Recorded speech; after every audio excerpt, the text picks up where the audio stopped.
No, I won't. Somebody, does anybody see my purse?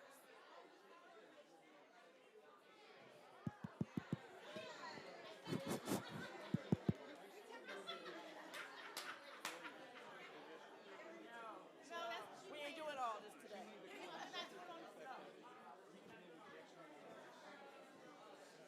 Hey, hey,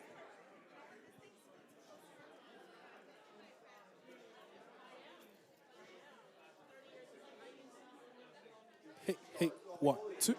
Hey, hey. 1, 2. Hey, one.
Hello, good evening, everyone. Welcome to Seton Hall University, and welcome to Amplifying Voices, Breaking Multiple Barriers.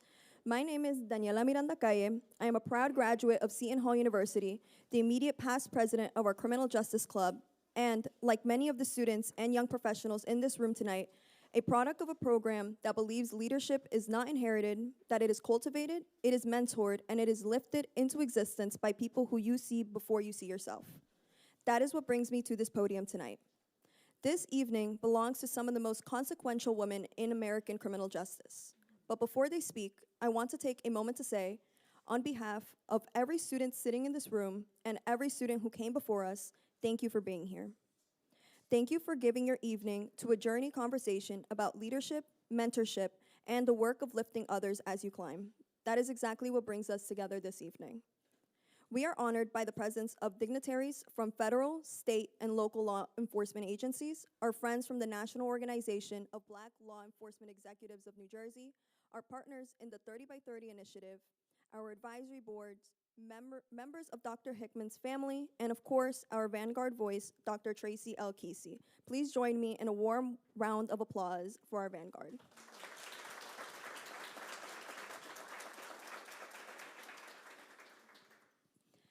It is now my privilege to introduce a leader whose quiet stewardship has shaped the College of Human Development, Culture, and Media in profound ways. Please welcome the acting chair of the Department of Education, Leadership, Management, and Policy here at Seton Hall University, Dr. Rong Chen.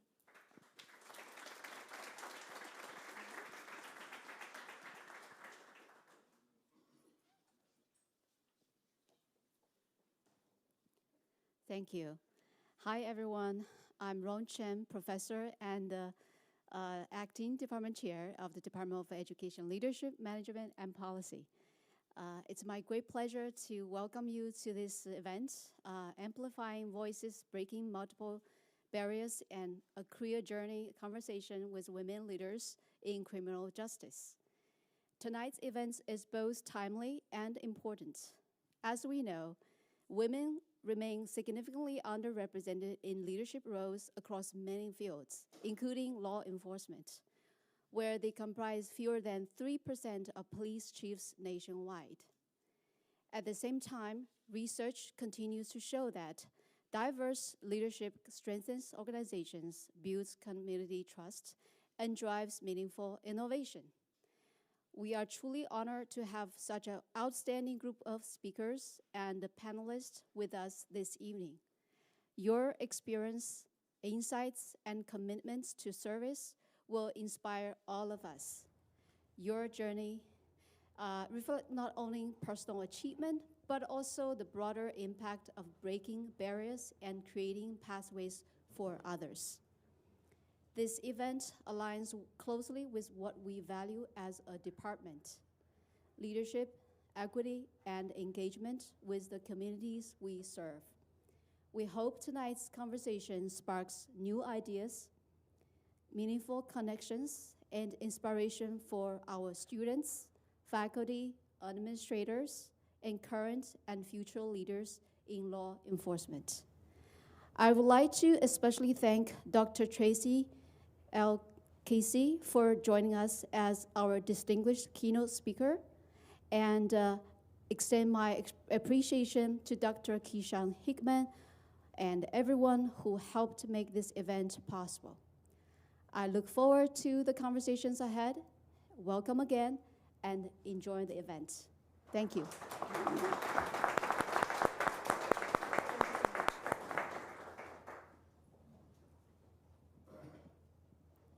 Thank you, Dr. Chen, for those gracious words and for the leadership you bring to this college every day. A few years ago, when I was serving as president of our Criminal Justice Club, I organized our annual networking event, and the speaker that evening was Dr. Hickman. I sat in the audience and listened to him talk about his passion for the profession, about his leadership, and about what it actually takes to serve. By the time he finished speaking, I knew our club needed him. So then, after the event, I asked him to be our club advisor, and he thankfully said yes. That yes changed everything. From the moment he joined us, our club became something more than just a campus organization. He made us believe that our voices mattered in rooms we had not yet entered. He challenged us, he listened to us, and he showed up for us, not once, but every single time we asked. That is the man I'm about to introduce. Dr. Hickman spent 21 years serving the people of New York City as a lieutenant with the NYPD. He is a Fulbright specialist representing the United States Department of State. He is the program director of the graduate law enforcement degree here at Seton Hall. And every day, whether he is at the front of the classroom, at the back of a club meeting, or on the phone with the student who needs direction, he makes sure that the next generation of this profession has somewhere to stand. But that is not why we are here tonight. We are here tonight because he believed that an evening like this one was possible. He believed that women leaders in criminal justice deserve a room, deserve a stage, and deserve a voice that is amplified and not whispered about. And he did not wait for permission to build it. It is my honor.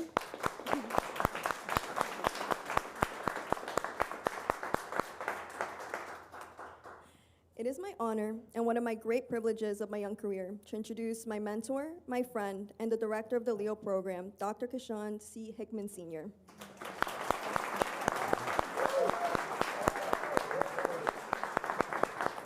Thank you.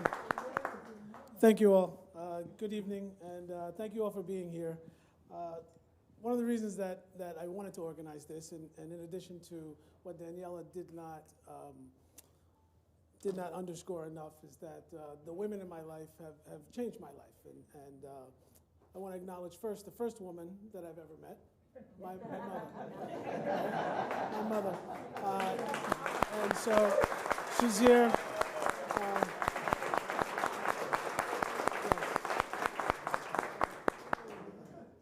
And sitting in the back by the food, there's my wife.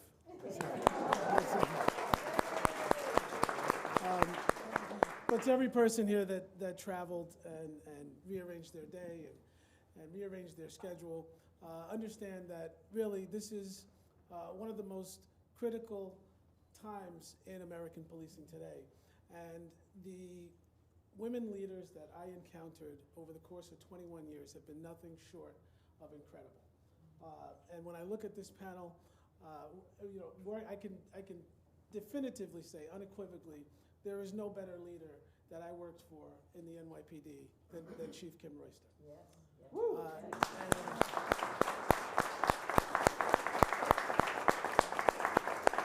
And when I look around this room, I see folks that have converged from so many different points in my journey and my trajectory that it makes nothing, it makes me smile. It really does, because this, for me, is the crossroads of New York and New Jersey, and the police department and academia and all the things that I love. And I'm so happy that my son, who is an incoming freshman here at Seton Hall, Keyshawn Jr., is here to see us.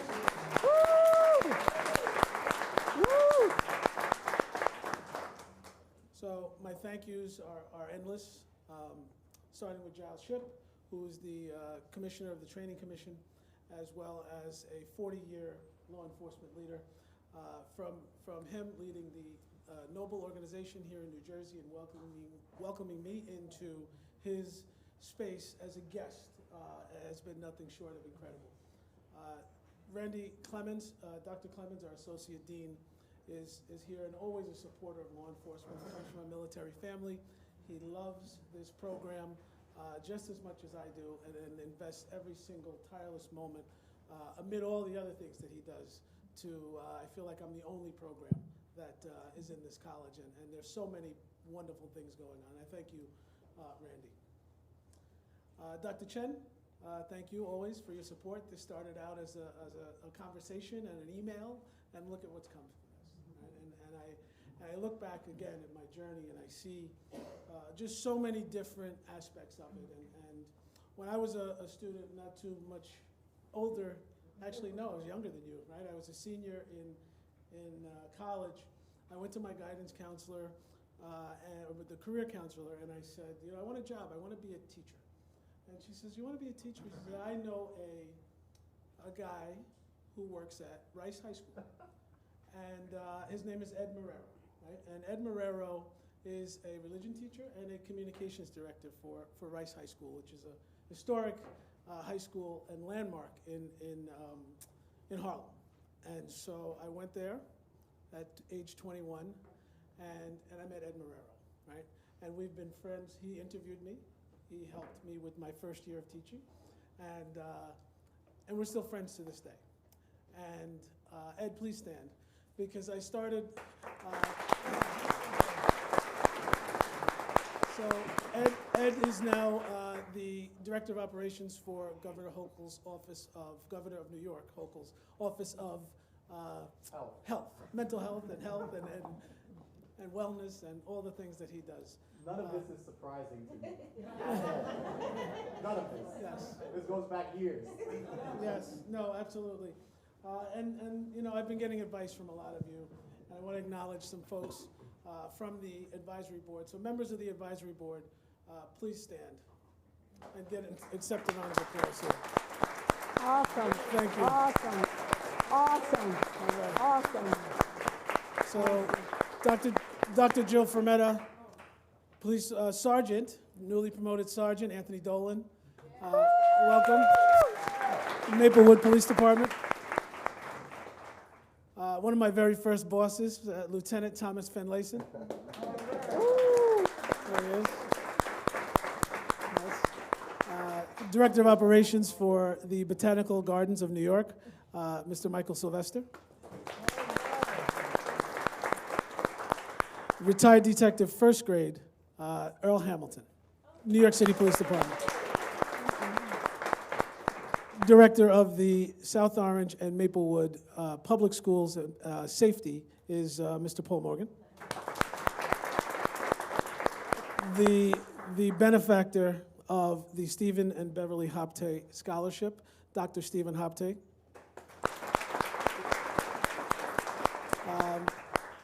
And then some very distinguished guests. Acknowledging first the Chief of Maplewood Police Department, Chief Sally.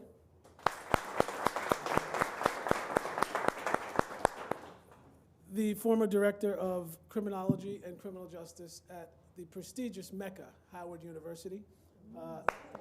Right? We have Dr. Reynando Ortiz. The author of our criminal justice textbook that I use for resiliency. And even if you're not a student, right, I think you should read this. If you're a family member, if you're a lover of anyone in law enforcement, you really should subject yourself to this book. And it's called Man, You Are Crazy. And it's written by none other than Kevin Donaldson.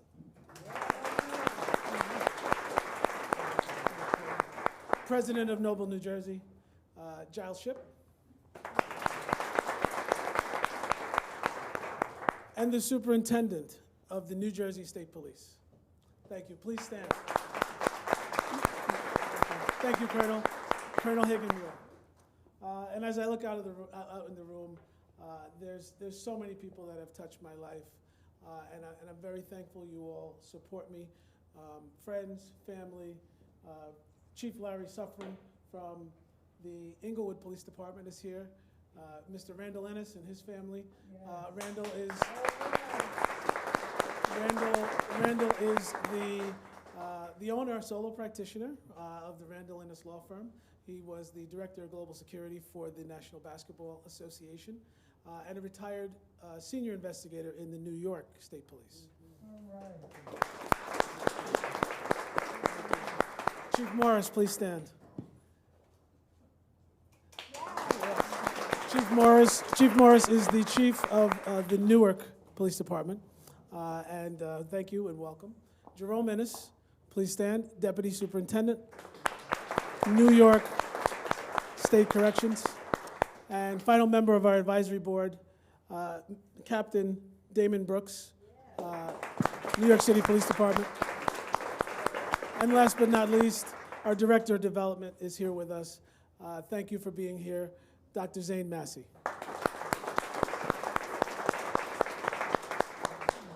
I want to turn the floor over to our sponsors here, our co-sponsor, Giles Shipp. Please come up and say a couple of words on behalf of Noble, New Jersey, and on behalf of these trailblazing women here. Thank you.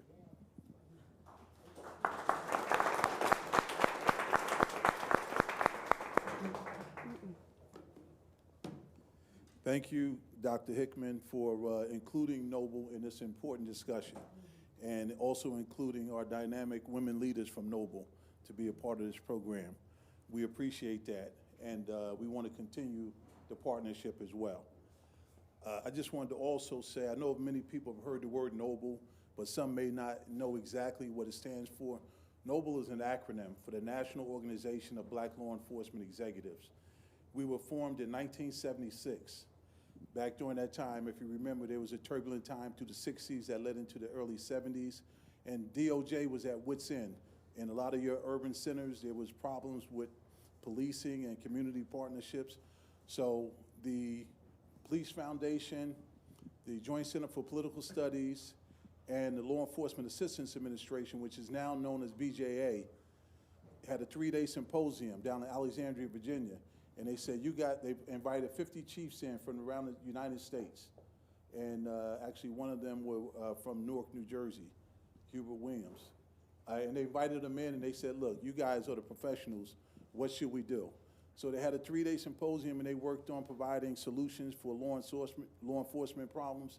And they came up with some great ideas. So they said, what you do, you go back to your respective cities and we will give you the technical support and the financial assistance you need to bring about the change that we discussed here today. And they were successful in doing that. And during that 3rd day in the symposium, Hubert Williams, who's the director in Newark PD then, he stood up and made a motion that we form this organization. And that's how Noble was born. And the organization has grown in leaps and bounds over the years. And we're an organization of federal, state, county, and municipal law enforcement executives. So again, Doctor, thank you for having us as part of this program. And just to tell you quickly, our motto is to make sure that there's equity and administration of justice with the provision of public safety to all communities, and we believe in justice by action. So also, too, I would be remiss, too, I'm the 34th National President of Noble as well, and also with us today here, too, is our 38th National President, Gregory Thomas from New York. Nice. And again, Doc, thank you for having us.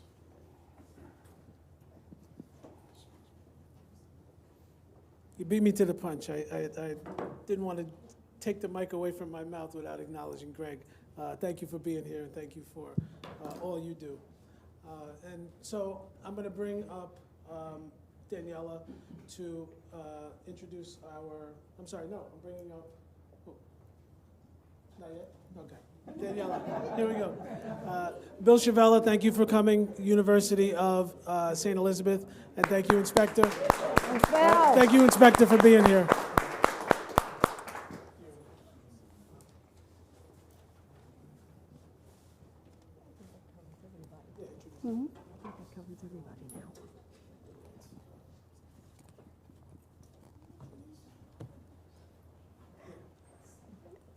You are too much fun.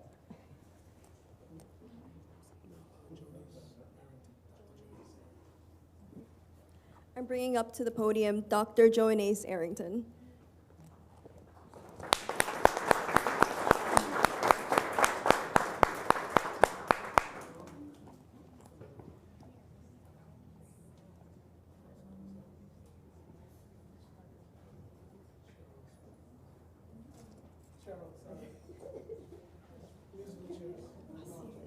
Did you want to introduce?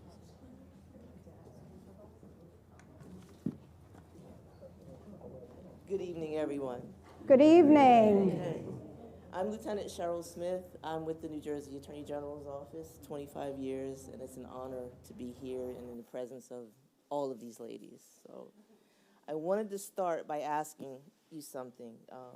How many of you have ever walked into a room, immediately scanned it, not just for a seat, not just for a face or a friendly face or a friend, but for someone who looked like you, someone whose presence told you without a single word that you belonged in this room too? I've done that my entire career, and for a long time in law enforcement, I just came up empty. That's why tonight feels different, and this is why the woman I'm about to speak of matters to this profession. Dr. Tracy Kesey did not begin her journey in a lecture hall or a think tank. She began it on the streets of Denver, Colorado, with a badge on her chest and conviction in her heart, and a belief that policing could be done better, more humanely, and equitably. Over 25 years with the Denver PD, she climbed every rung of that ladder until she became something never before seen in that department. She's the first African-American female captain and commander in its history. She did not stop to celebrate that ceiling she shattered. She got to work building something on the other side of it. And as the commanding officer who created Denver's first community academy, Dr. Kesey pioneered a philosophy that did not simply respond to communities, it listened to them deeply, consistently, and with intention. That reputation for vision, for transformation, and for getting it right carried her to the largest police department in the world. At the NYPD, she served as Deputy Commissioner of Training under Commissioner William J. Bratton, shaping how tens of thousands of officers were prepared for the real and complicated human work of 21st century policing. She then made history yet again as the first ever Deputy Commissioner of Equity and Inclusion under Commissioner James O'Neill. And this is among the highest ranking positions ever held by a Black woman at the NYPD. And in that role, she was not just shuffling papers or managing logistics.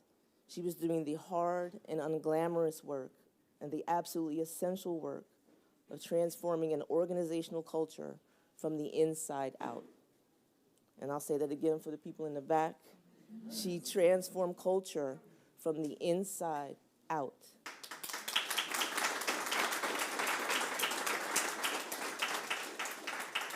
And that's not just a line on her resume, but it's her life's calling. Dr. Kesey's reach did not stop at any precinct door or on a city limit. She is also the co-founder of the Center for Policing Equity, the nation's preeminent research center using data-driven interventions to help law enforcement agencies create more equitable outcomes and reduce harm in communities. The center does not just count crimes, it measures justice. It identifies and confronts systemic bias with the kind of rigor and moral clarity that our communities have been demanding for generations. She has served as the project director for the U.S. Department of Justice-funded National Initiative for Building Community Trust and Justice, a landmark effort that has reshaped how police departments and communities rebuild relationships across the country. In 2021, her voice reached the global stage when the United Nations Human Rights Council appointed her as an expert to the expert panel examining racial justice in law enforcement worldwide. She holds a PhD in intercultural communications. She's a graduate of the 203rd session of the FBI National Academy.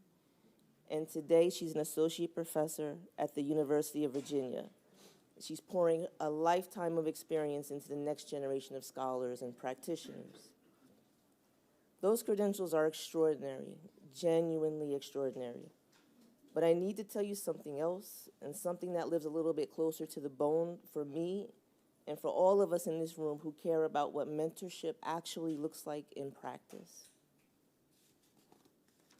In 2014, a young NYPD lieutenant was navigating one of the most demanding chapters of his career, commanding a complex special operations unit in the 49th Precinct while simultaneously pursuing a doctorate. He was stretched, he was driven, and in a department of tens of thousands, he could have easily just gone unnoticed. But Dr. Kesey noticed. She was already a deputy commissioner, and she had every reason to be too busy, too senior, or too removed, but she chose and deliberately chose to invest in that lieutenant. She mentored him, she supported his research, she modeled something I believe, with every part of myself, that the most powerful thing a leader can do is turn around and reach back.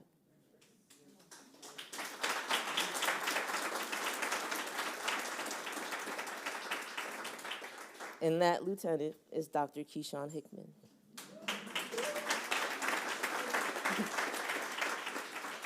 He's the man who's envisioned this very evening and who leads our law enforcement executive leadership graduate program today.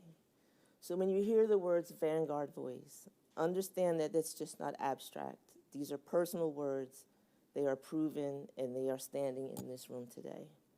And as a woman in law enforcement, as someone who spent my career mentoring other women, fighting for their own seat at the table, and sometimes being the only woman at the table, I can tell you that representation without investment means nothing.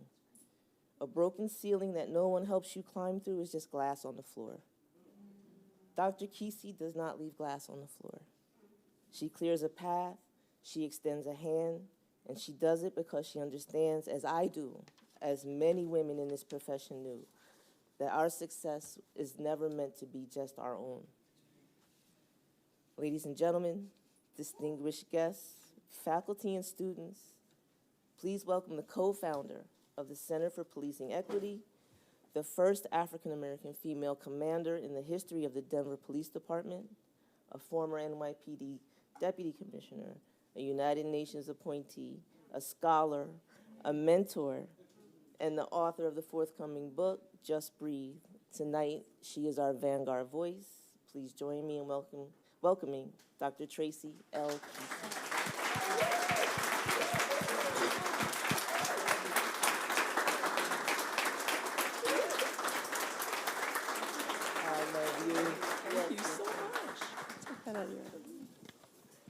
Yeah, there's no pressure up in that message. Hang on a second, let me get situated. All right. I don't know whose glasses these are, but I know they become very important. Reading glasses, blue. I'm not looking at you, my sisters. Yeah, no, please. Good evening. Good evening. Oh, one more time. Good evening. Good evening. Do me a favor, stand up. We're not doing trust falls up in here. Can you see me? Yes. Can you see the hat? Yes. Okay, I'm in a good spot. Would you just take a few minutes and say good evening to the person next to you and say, I'm glad you're here. I'm so glad you're here. Glad you came.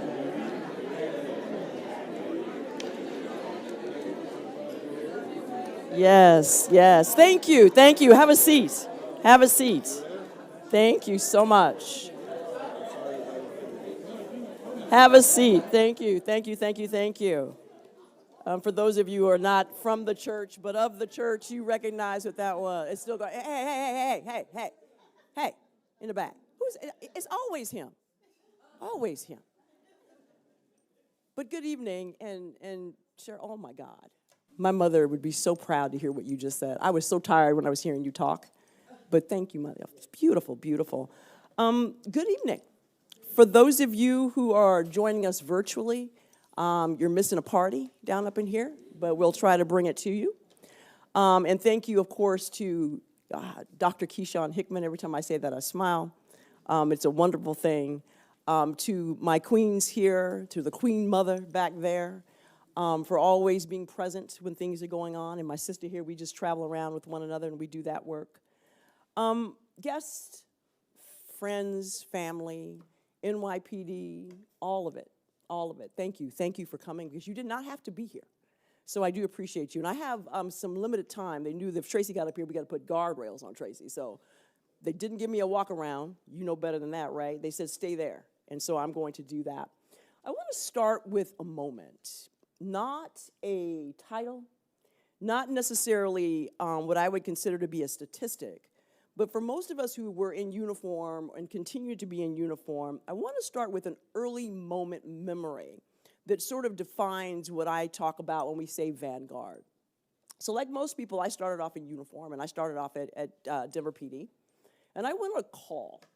And when I arrived at this call, the call usually is labeled like disturbing the peace.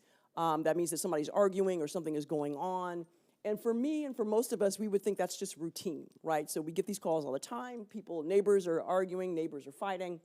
And so I get to this call, and there is a woman standing on the porch, and she is just beside herself. This is not even like mad. I've seen this. This is Black woman exhaustion, right? She's at the edge. And when I walked up to her, she said to me, I don't need you to tell me what to do with my family. 1. 2, I need you to hear what I have to say. Now, for most of us, when we were new in uniform, there was a little bit of a road to take here, right? So either I'm going to listen and let her speak, or I'm going to do what the academy trained me to do and take control of the situation. Now, mind you, I have no idea what I'm taking control of, but to take control of the situation. So I did this. I was 25 years old. I was a single parent. I got a mother, got a grandmother, and I shut my mouth and let her speak. And when she spoke to me, she said, you know what? I need someone who can help me. Help me. And at that moment, I knew that this is going to be a sort of what we call a fork in the road for Tracy. Either you understand what it meant when you took that oath, or you can take the other road and just act like it's not an issue. I didn't choose either of those. I chose to stand in that moment, not with what the Denver Police Academy taught me, but what my life experience had been, what many women's life experience had been around exhausted, tired, and need help. And from there, that moment for me is that little bit of Vanguard piece, right? Because we had to be creative back in the day. Y'all know. Greg knows. All y'all know who are in uniform, right? We didn't have a place to take people who were exhausted and tired. We have a title in Denver called Beyond the Control of Parent. It's exactly what you hear me say. When a mother or grandmother is tired and they are at their wits' end, they dial 911, an officer shows up and they say, take them. Can you imagine that? You're so tired, you say, take them. But one of the things I wanted to make sure that I did not do was take them. I needed to have a way to solve and resolve what is going on. And when you grow up in and are raised in the community that you police, and I'll get to that, you know, people know who you are. And they know how you act, and they know and they remember what you did. And so as I sat with her and I tried to figure out, you know, what am I going to do? How can I help? And that was the moment I realized I was not the person for it. Someone else needed to come and help her with that. And that's what we did. We sat there, we called everybody. We called everybody who would pick up the phone, and we sat with her, and we did what we needed to do. That was unheard of in the 80s and the 90s. You didn't do that kind of thing. But for me, it is really, how do you really serve the people you claim to want to protect? What does that look like? And so one of the things that really sort of just came home for me is I realized that my training was not enough. My life experience was not enough. I was 25 when I was in, most of us, our adulthood was gone, right? I was 25 when I went in, 50 when I left, right? So I was raised by a police department, multiple police departments. But when we talk about being a vanguard voice or voices, that's what I am talking about. I'm talking about what do you do when you are in the center of it all and you don't have a response that you did not know or learned, or a response that doesn't exist. That's when you pause. I'm gonna pause for a second. Got you. No, you're not embarrassed, sister, I got you. So that's where you pause and you try to ask yourself, what is it that we're doing here? What are we doing here? We're showing up to calls where the only thing you can do is put someone in jail. We're showing up to calls where people have mental health issues and you've got nothing for them. What are we doing? This is where vanguard voices come to play. My sisters, you're gonna hear from them later. This is it. This is what we're talking about. But it's not just those moments, right? So there's moments as you go through your career that you really want to think about how do you do these kinds of things. And I'm gonna share a story with you that was just, to me, sort of like blew my mind. I was a commander of District 3. It's the same neighborhoods where I grew up as a kid, right? Very rarely do you get to go home and show them that you've made good because everybody thought I was gonna be on the other side, right? So when you show up in your uniform, they're looking at you like, okay. So one of the things that I really wanted to do and stand out as a new commander was, we gotta do things different. We can't keep doing things the way that we did and we couldn't get anywhere. So I'm in District 3 for 6 months, and mind you, it's a brand new station. So very rarely in policing, you get brand new anything, right? This is a brand new station. So I decide after 6 months, I'm gonna hold a community meeting. And it's not just a community meeting, I call it a crime summit. Let me say that again, crime summit, right? And mind you, this is how old I am. We had our first crime analyst was at District 3. We usually held our meetings in the evenings where no family members can come, because if you're picking up your children, you're never gonna make a meeting that's at 5 or 6 or 7 o'clock at night. So we flipped the script, right? We hold it Saturday morning, and not only are we gonna hold it Saturday morning, I am going to cater, and I'll remember this to my heart, biscuits and berries. I'm not even gonna ask the chief to pay for it, I'm paying for it. That's how invested I was in myself, right? I'm paying for it. So we do that, they show up, the invitations go out to all of the neighborhood, and I'm truly excited because just as another sort of timestamp for me. PowerPoint had just come out. Y'all know how we feel about technology and policing, right? PowerPoint had just come out. Not only did PowerPoint just come out, I had a crime analyst, which was very rare, and she was actually making maps of the neighborhoods and the precincts and actually plotting where crime was happening. Now, this was new. Now, we were behind, way behind NYPD and CompStat, right? This was new. And we had practiced the night before. She was sweating, right? She said, these maps gotta look right, they gotta be right, and we gotta get ready to go. We practiced. And the other thing that just melted my heart, which I still love today, is not only do you have PowerPoint, let me show you this. We had the clicker. I practiced. I'm gonna talk, auto thefts are up. Yeah, she was practicing, she put the screens up at the same time. Homicides are down. And in my clicker was a red pointer. Right? So it was one of those things that I could actually just say, they're gonna say, look at this commander. She uses PowerPoint, right? And a clicker, and didn't lose a beat. So while I'm doing the presentation and I'm thinking very carefully, like I want to be mindful and thoughtful who's in the room, a woman in the back raised her hand. And she said, that's nice and all, but can you tell me what happened on Friday night on 3165 Elmira Street? And I'm like, and the room is big and it's packed, right? The voice sounds familiar, but I'm not clocking. And I'm like, we're not talking about that, we're talking about this. I'm doing this. I'm not talking about what happened on Elmira. So again, I start to go back into my presentation, and the woman raises her hand again. She says, I'm sorry. She says, I'm sorry. She said, but I'm more interested about what's happening on my street than all of what you got posted up there. We know auto thefts happen, but those of us in law enforcement absolutely know what they care about most is what's close and happening in their home. And so I stopped. I figured this is a cue. She's raised her hand twice. I said, let me answer the question and be as professional as I can be. And so it took me a minute, and so I sort of get out, right? And I'm packed, looking around, looking in the back, and I went, you got to be kidding me. It's my mother. And it wasn't just my mother. My brother drove her there, right? And if you are an older sister or younger brother, and my brother's eating my cookies that I bought, right? So the first thing I'm thinking of, I'm coming, you put that damn cookie down. But she was right. She was right, right? And I tell that people all the time, they go, there's no way. I'm like, yeah, I don't even know how she snuck in there, right? But she's in the very, very back, and she was asking me that question to jar me to say, you are determining what safety means for a whole bunch of people, and we are not on the same page with this. We are not on the same page with this. And I had a couple options at that point.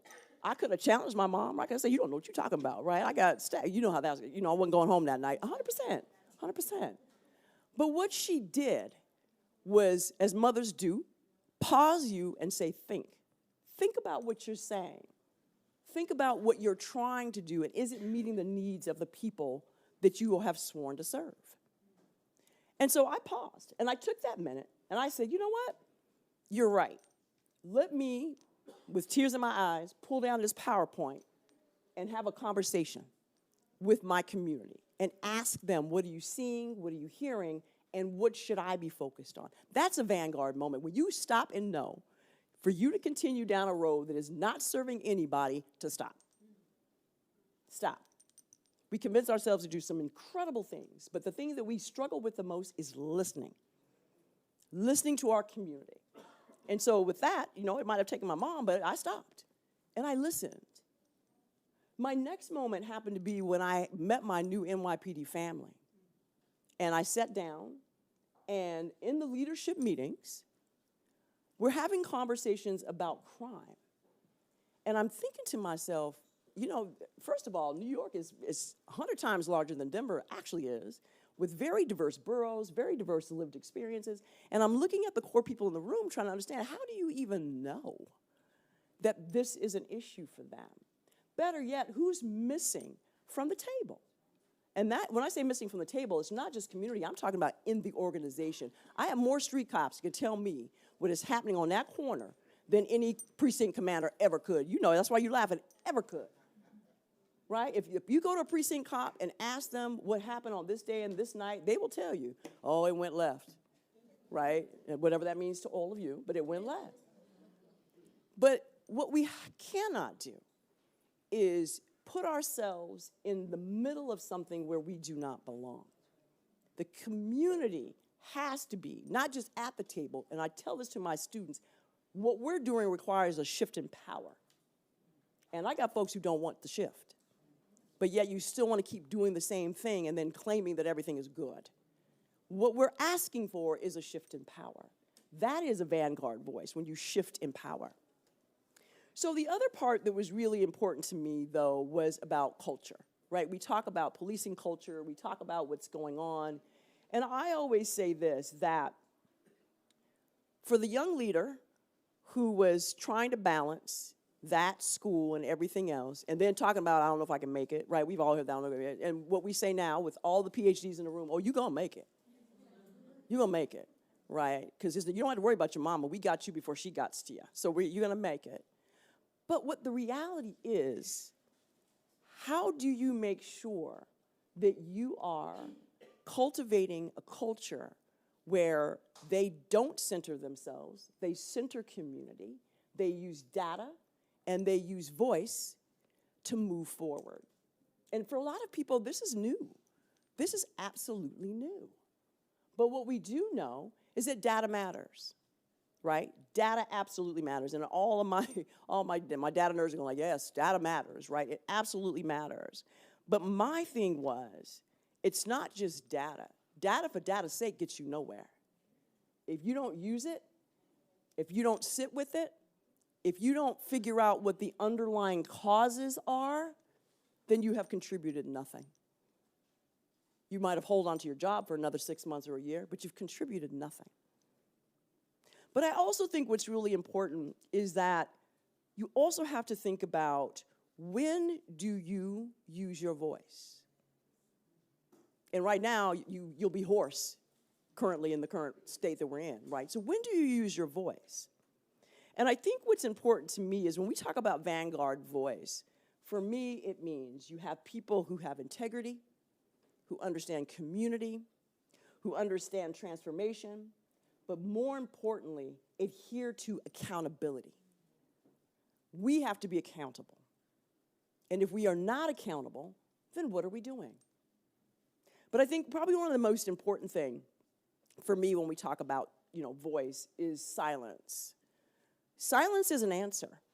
Silence is an answer. Silence is complicity. And silence itself is something that we often have to negotiate ourselves through. We have careers to protect. We have reputations to protect. But then if it's not you, then who? Fear, we talked about that in the class I taught this afternoon, I facilitated. Fear is powerful. It is very powerful. But we also know people who do the right thing end up on the right side. It may not be popular, may not be what they wanted to do, but they do know those things work. So for me, I always go back to that woman on the porch.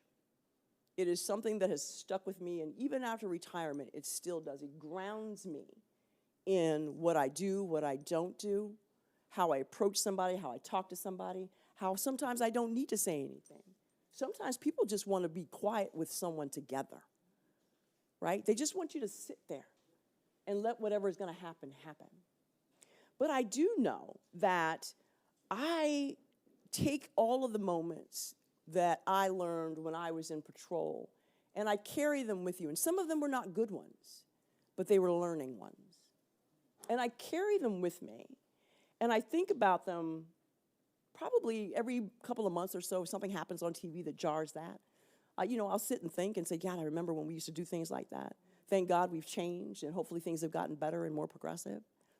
But when we talk about a vanguard voice, though, I consider my sisters sitting on this couch, all of you here who have ever had to struggle to get someone to understand you or to make a change. It's not isolated to one person or a group of people. It's accessible to everyone. But you have to use your voice. You have to. And I know that there are times when the gaps in what we're doing may be bigger. We may not have the answers to everything. But for me, the vanguard piece of this is closing the gap. It's being in the gap, stand in the gap, fight in the gap, fix in the gap, analyze in the gap. But whatever you do, don't walk away from the gap.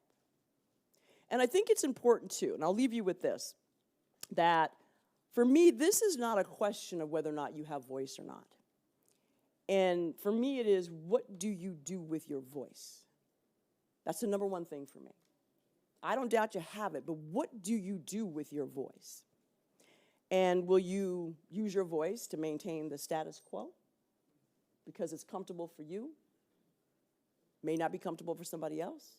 Is that what you use your voice for? Or will you use it to build the next generation, the next vanguard voices? Because somewhere right now, there is somebody on that porch having the same experience from 30 years ago, yet we are now different people in how we approach and how we solve and how we do the right thing. So because there's persons and people that all want to be heard, the question I have for you, my friends, is will you listen? Thank you.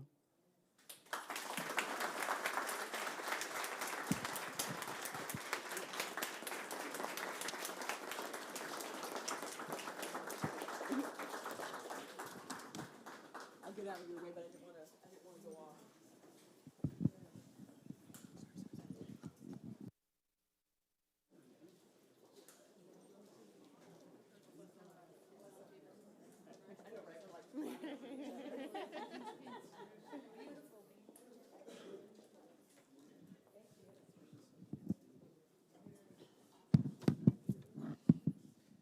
Good evening, everyone. What you have just heard from Dr. Kesey is not merely one woman's extraordinary story. It's a reflection of patterns, barriers, and triumphs that research has documented across this profession. Tonight's panel discussion will be guided by two important pieces of contemporary scholarship that illuminates the challenges and opportunities facing women in law enforcement leadership. I want to take a few minutes to share what the research tells us, because the conversations you are about to hear is grounded in evidence as it is in experience. In article number 1, The Mentorship Paradox, Exploring the Value of Mentorship for Women Police Officers by Lavender and Todak, states that landmark studies surveyed 924 women police officers across America and uncovered what authors call a mentorship paradox. The overwhelming majority of women in policing recognize the value of mentorship, yet too few have meaningful access to it. Consider these findings. 57.8% of women officers reported having had a mentor at some point in their career, but only 27% have ever participated in a formal mentorship program. 29% reported a complete lack of any mentorships in their departments, no program, no informal guidance, and no structured support. Perhaps most striking is the research revealed a pattern of in-group competition, a dynamic where tokenism drives women to compete against one another for what feels like one woman's spot at the leadership table rather than building solidarity amongst us. But the study also revealed something hopeful, something powerful. The researchers documented what they call a pay-it-forward phenomenon. Women who have navigated their careers without mentors deliberately choosing to become the mentors they had never had. They refused to let the absence of support in their own journeys become the legacy that they passed on. That tension between isolation and solidarity, between competition and collaboration, is one of the central threads that Dr. Kopic will explore with our panelists tonight. Article 2 is The Glass Cliff, Women in Law Enforcement, The Glass Cliff and Gender Revisited by You. In this first article, it asks how women rise. This second article asks a harder question: what happens once we get there? Professor Yu's research examines the glass cliff, a phenomenon in which women are disproportionately promoted into leadership positions during times of organizational crisis. They are handed the reins, not when the ship is steady, but when it's taken on water, and then held to a higher standard than men who had preceded them. The numbers are sobering. Women comprise only 15.1% of federal law enforcement personnel and just 10.8% of Secret Service special agents. In over 50 years, only 10 women have led major federal law enforcement agencies. Fewer than 3% of police chiefs nationwide are women. The very statistics that Dr. Hickman referenced in his welcoming message of this program. You describes a double bind. Women leaders are criticized for being too aggressive, too soft, too assertive, not communicating enough, or commanding enough. And when women are placed on this glass cliff and they stumble, often without the institutional support afforded to their predecessors, they are replaced by men, reinforcing the very stereotypes that kept women out of these positions in the first place. You call this the savior effect. The organization brings in women to fix the crisis. When the crisis proves that it's intractable, concludes that women cannot lead. This is systematic architecture our panelists have navigated and they have overcome. These two studies provide scholarly framework for tonight's conversation. Together they tell us the pipeline is fragile. Women need mentorship, but the structures to provide it remains inadequate. And the culture of tokenism is too often turns political allies into competitors. The summit is precarious. Even when women break through the glass ceiling, they often land on a glass cliff. Elevated in crisis, scrutinized disproportionately, and denied the institutional support necessary to succeed. But the resilience of us women is undeniable. Women are paying it forward, mentoring the next generations, and leading through, not around, the barriers. The women seated before you tonight are living proof of these truths. They have navigated the mentorship paradox. They have stood on the glass cliff, and they are still here, leading, teaching, and opening doors. As I just stated, those are the numbers. Those are the patterns the research has identified. But research lives on this page, and tonight, in evidence as the women had walked into this room. The 5 women I'm going to introduce have lived these studies. They have navigated the mentorship paradox. They have stood on the glass cliff. They have been the only one in the room and refused to let that be their story. Their careers span law enforcement, corrections, juvenile justice, legal advocacy, and community safety. And together, they represent nearly a century and a half of service to the public. I will now be introducing our panel. We have retired Chief Kim Royster of the New York City Police Department.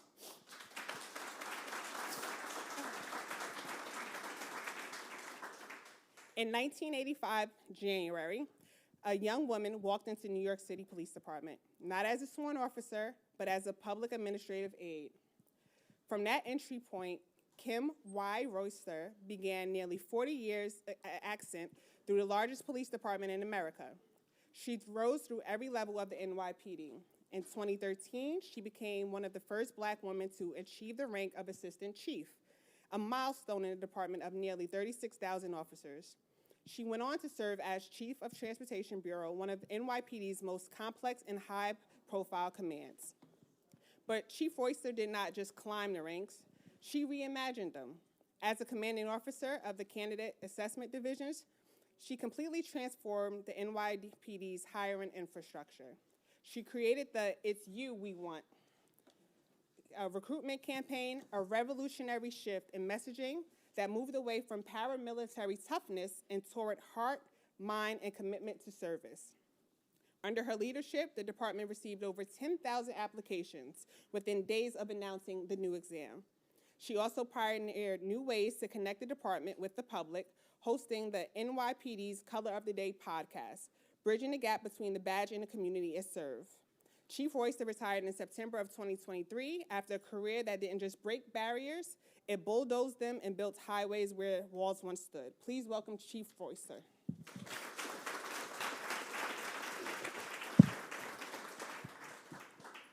Every panel tonight features leaders who have transformed law enforcement from the inside.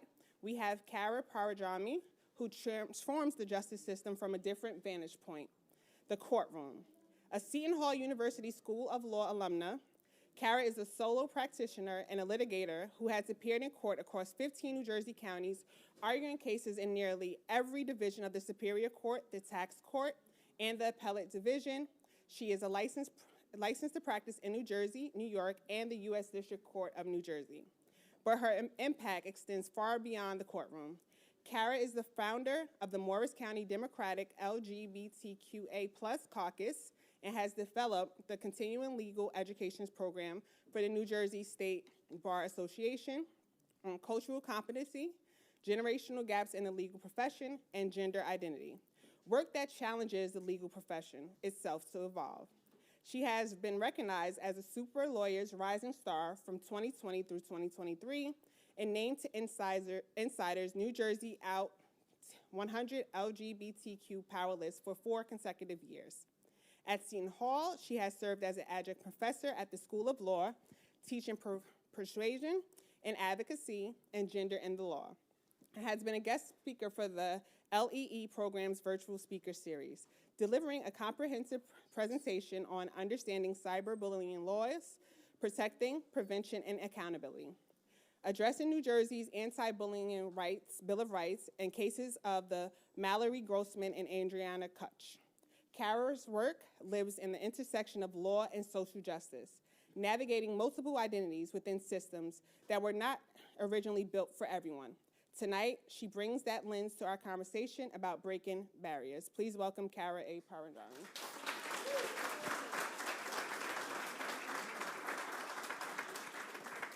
Next, we have Lieutenant Bridget Lawrence, who is retired from Union County Prosecutor's Office, adjunct professor as well at Seton Hall University. Some leaders transform organizations. Bridget Lawrence solved the cases that kept communities safe and then walked into classrooms to make sure the next generation could do the same. Lieutenant Lawrence spent decades as a decorated investigator with the Union County Prosecutor's Office, working some of New Jersey's most complex cases, homicides, bank robberies, and violent crimes that demanded precision, tenacity, and courage. One case stands out. She played a critical investigative role in the Hat Bandit Task Force, a massive multi-agency operation involving 17 law enforcement agencies that ultimately solved 19 serial bank robberies committed across New Jersey in 2006 and 2007. That is the kind of work that doesn't make headlines until it's over. And when it's over, entire communities are safer because of it. She rose to the rank of lieutenant, overseeing county investigations, managing operations, and mentoring the very detectives she had once stood beside. She then took command of the Intelligence and Counterterrorism Unit, a domain not traditionally associated with women leaders, and proved that the best intelligence work requires the broadcast perspective. But Lieutenant Lawrence wasn't finished. She created Campus Crime Stoppers, a program designated to engage young people in the safety of their own communities. And today, she serves as an adjunct professor in the Department of Criminal Justice at Seton Hall University, teaching in both the undergrad and graduate program, as well as the LEE program, the critical bridge between practitioner experience as well as academic theory. Please welcome Lieutenant Bridget Lawrence.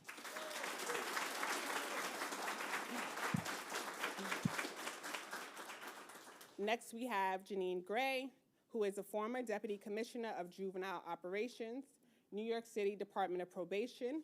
If this evening is about amplifying voices, then Janine Gray has spent her entire career amplifying the voices that our system most often silences, those of the young people. Over a 30-year career with the New York City Police Department of Probation, Janine rose to serve as Deputy Commissioner of Juvenile Operations, overseeing citywide operations and programming for every young person under family court jurisdiction in the largest city in America. This is not a desk job. That is the lives of thousands of children, their futures, their second chances, their belief that the system sees them as something more than as a case number. She is nationally recognized expert in restorative justice, youth development, and evidence-based alternatives to incarceration. Under her leadership, recidivism rates amongst young people dropped dramatically, not because she punished hard, but because she invested smarter. She led the implementation of divergent opportunities in New York City youth parks following the landmark Raise the Age legislation, ensuring that young people were met with rehabilitation rather than retribution. She championed programs connecting justice met with rehabilitation, impacted youth with culturally competent adult members, and putting the research on mentorship we just discussed into practice long before it was published. Her philosophy can be captured in a single sentence. Young people do not need more punishment, they need more support. Today, Janine continues her work as an educator and a consultant for organizations transforming youth justice across the country. Tonight, she brings a perspective that reminds us that the criminal justice leadership is not only about policing, it's about every point in the system where life can be redirected towards possibility. Please welcome Janine Gray.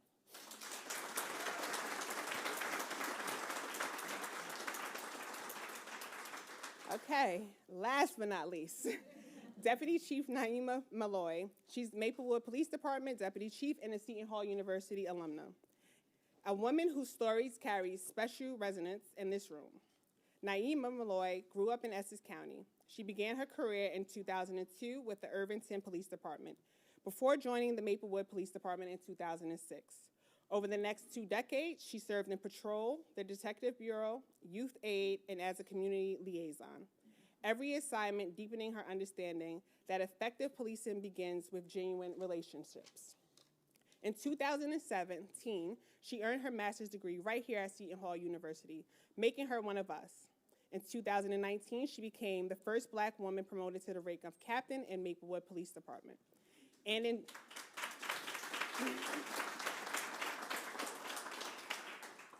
in January of 2023, she made history again, becoming the first woman to ever achieve the rank of deputy chief in the department's history. Today,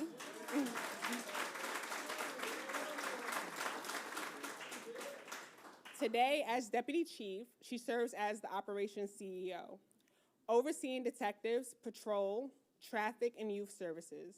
She is also an instructor at the Essex County Police Academy, where she teaches active bystandership and professional policing, preparing the next generation of officers to not just witness wrongdoing, but to intervene. She is a mother of 2 young children. She views approachability and genuine care not as a soft skill, but an essential skill. And she proves every single day that executive leadership and community-centered policing are not contradictions. They are complements. Her presence tonight adds profound institutional resonance to this event. She sat where our students sit. She walked these halls, and she went out and became a first 2 times. Please welcome Deputy Chief Naeem Malloy.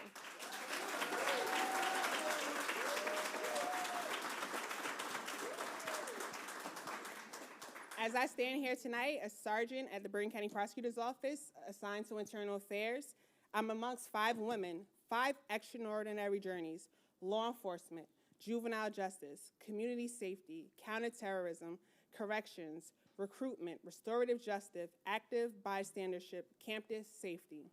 Together, they represent what this evening is about. Not one path to leadership, but many. Not one barrier broken, but multiple. And now, to guide this conversation that will bring these journeys to life, I am pleased to turn the stage over to our moderator, scholar, educator, value member. Thank you, sister. Thank you. Okay. Whew. All right, just give me 1 sec. Okay. Can you hear me? Yes. Awesome. I don't know what to say after coming after all of this and the keynote speaker, and thank you. Thank you for giving me an opportunity to come up and have this great conversation with these lovely ladies who are esteemed in their profession. My name is Dr. Shante Kopic. I serve in the role of a deputy sheriff captain and an adjunct professor at the Seton Hall University Law Enforcement Executive Leadership Program.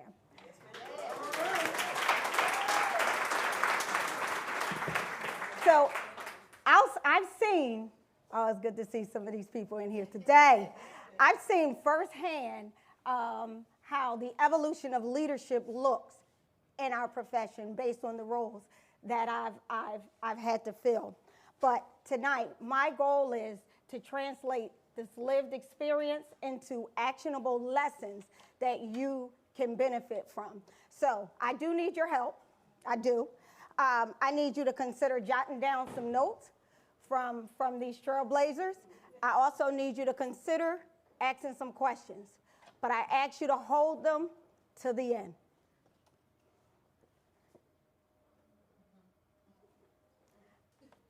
Thank you kindly. I ask you to hold them to the end. We have some rounds we're going to go through, and I want to make sure that these lovely ladies are able to share how effective they have been and how we're able to use their footsteps to navigate into our profession, if that's law enforcement or criminal justice. These women are no joke. And I stand up here, I honor all of their services. Some of them are retired, and some of them, D.C. Malloy, are still active. So thank you. Now, I just want to briefly recap this lived experience. I'm gonna be brief because we have about 40 to 45 minutes of this discussion, and I want to make sure you get your questions in there. So just to recap, we have Chief Royster. Chief Royster has about 39 and a half, if I'm not mistaken, 39 and a half years of lived experience. She is retired chief of the NYPD Transportation Bureau. Next, we have Deputy Commissioner Janine Gray. She has about 30 years of experience with the New York Police Department, with the New York City Department of Probation, and she retired as the Deputy Commissioner of Juvenile Operations. Next, I see we have the current DC, current Maplewood DC. For those of you that don't know, we kind of use, we shorten everything up. So Deputy Commissioner Malloy, who has about, Deputy Chief Malloy, who has about 20 years in the Maplewood Police Department. Next, I see LT Bridget Malloy, Bridget Lawrence, excuse me. She retired from the Union Prosecutor's Office. She specialized in criminal investigations, and I think they did talk about that, some of which are homicides, some of which are high-profile burglaries. She's bad. She's bad. Oh, I got to go down to my counselor. Counsel Parmigiani.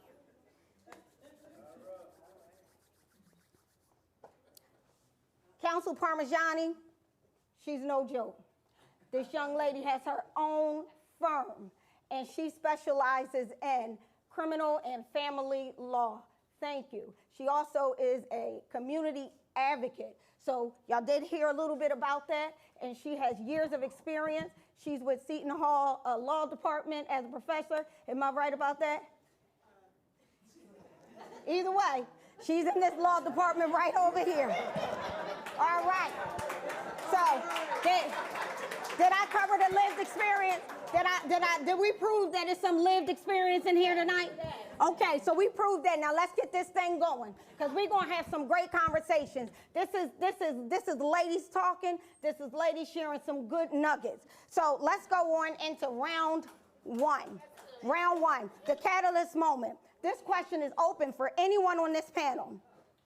Fewer than 3% of police chiefs are women. So just looking back, what was the specific moment when you realized that this was not just a job, but this was in fact a calling? Any person on the panel? It's not a job, it's a calling. It's not a job, but it's a calling. Oh yeah. I'll start first. Okay, Chief, what you got? Let me just also say before I begin to answer that question, I am just so proud to be sitting amongst my sisters here. You know, like, and I just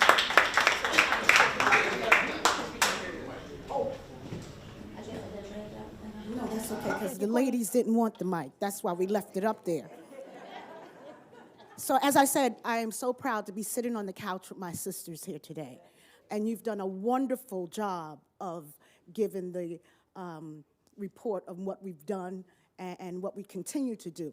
But let me just say that I think that I knew that I was going to be a leader when my mother kept telling me, I have 5 kids. Out of all my kids, you're the only one that asks me why every time I tell you to do something. And she continued to tell me that. But I knew when I came to New York, because I was born in New York, raised in North Carolina, and when I came to New York, I came here to be on Broadway, because I'm a vocalist. And I think, Dr. Cassie, you said use your voice. Okay, and so I thought I was going to be on Broadway, and God had other reasons for me to use my voice. And when I went to the police academy as a clerical worker, I started to look around and see that there was not enough people that looked like me in the role of a police officer, and also in a role of an executive. And when I raised my hand to protect and serve and become a police officer, I knew that that was not just a job for me. That was going to be a calling. And when I realized that I had to be intentional and I had to live in my purpose. I'm gonna just thank you for sharing that. For me, I'm sitting here smiling because it's a funny story. I'll say this, when you talk about calling, for me it's more of assignment, right? Mm-hmm. And when you're assigned to do something, you walk through it. And I'll just say this. I was in Manhattan for a while, and I was a new chief. They call them branch chiefs in Manhattan. And I was doing very well. And I was like, yeah, this is great. Very comfortable. Cases were low. I was like, yeah, I'm doing so well. And then I got a call, and that's what I mean. When you are called for assignment, you must move. I got a call, and it was like, Janine, you have to be transferred to Brooklyn. I was like, really? And I started in Brooklyn as a probation officer training, so I knew Brooklyn. I love Brooklyn. But Brooklyn, as you know, in New York City, is a heavy borough. Before I was transferred there was 2 chiefs that were working there. So I was like, you want me to do this by myself? And so it was a little hesitant for that. It was my 2 leaders and one of my closest friends that now I know she was in on it too. I'm not going to mention her name because she's in the room. I'm not going to embarrass her. But she was in on it too. And so I'll just say this, is that leaders, or should I say leadership, it's not always about just being ready for that. It's the willingness to move with that. And that's what I did. And although I was scared, I didn't know if I had the confidence, but I'm saying, am I ready to do that? This big borough, it was the biggest caseloads in New York City, Brooklyn. But I knew I had to do what my leaders, what my bestie thought I was capable of doing, and showing them, yeah, I'm going to show up, not for myself, but I'm going to show up for you. So we turned that borough around with a good staff. It was challenging. I was tested. I was elevated in real time. But at the end of the day, I showed up. They believed in me, and I started believing in myself. So that, to me, was my calling as a leader, because once I went there and was unstoppable with my staff, amazing DOP staff and juvenile, I knew there was nothing that I could not do, nothing that I could not accomplish. And from there, I just went up. So I'm blessed and I'm thankful for somebody believing in me, and that's how I believed in myself.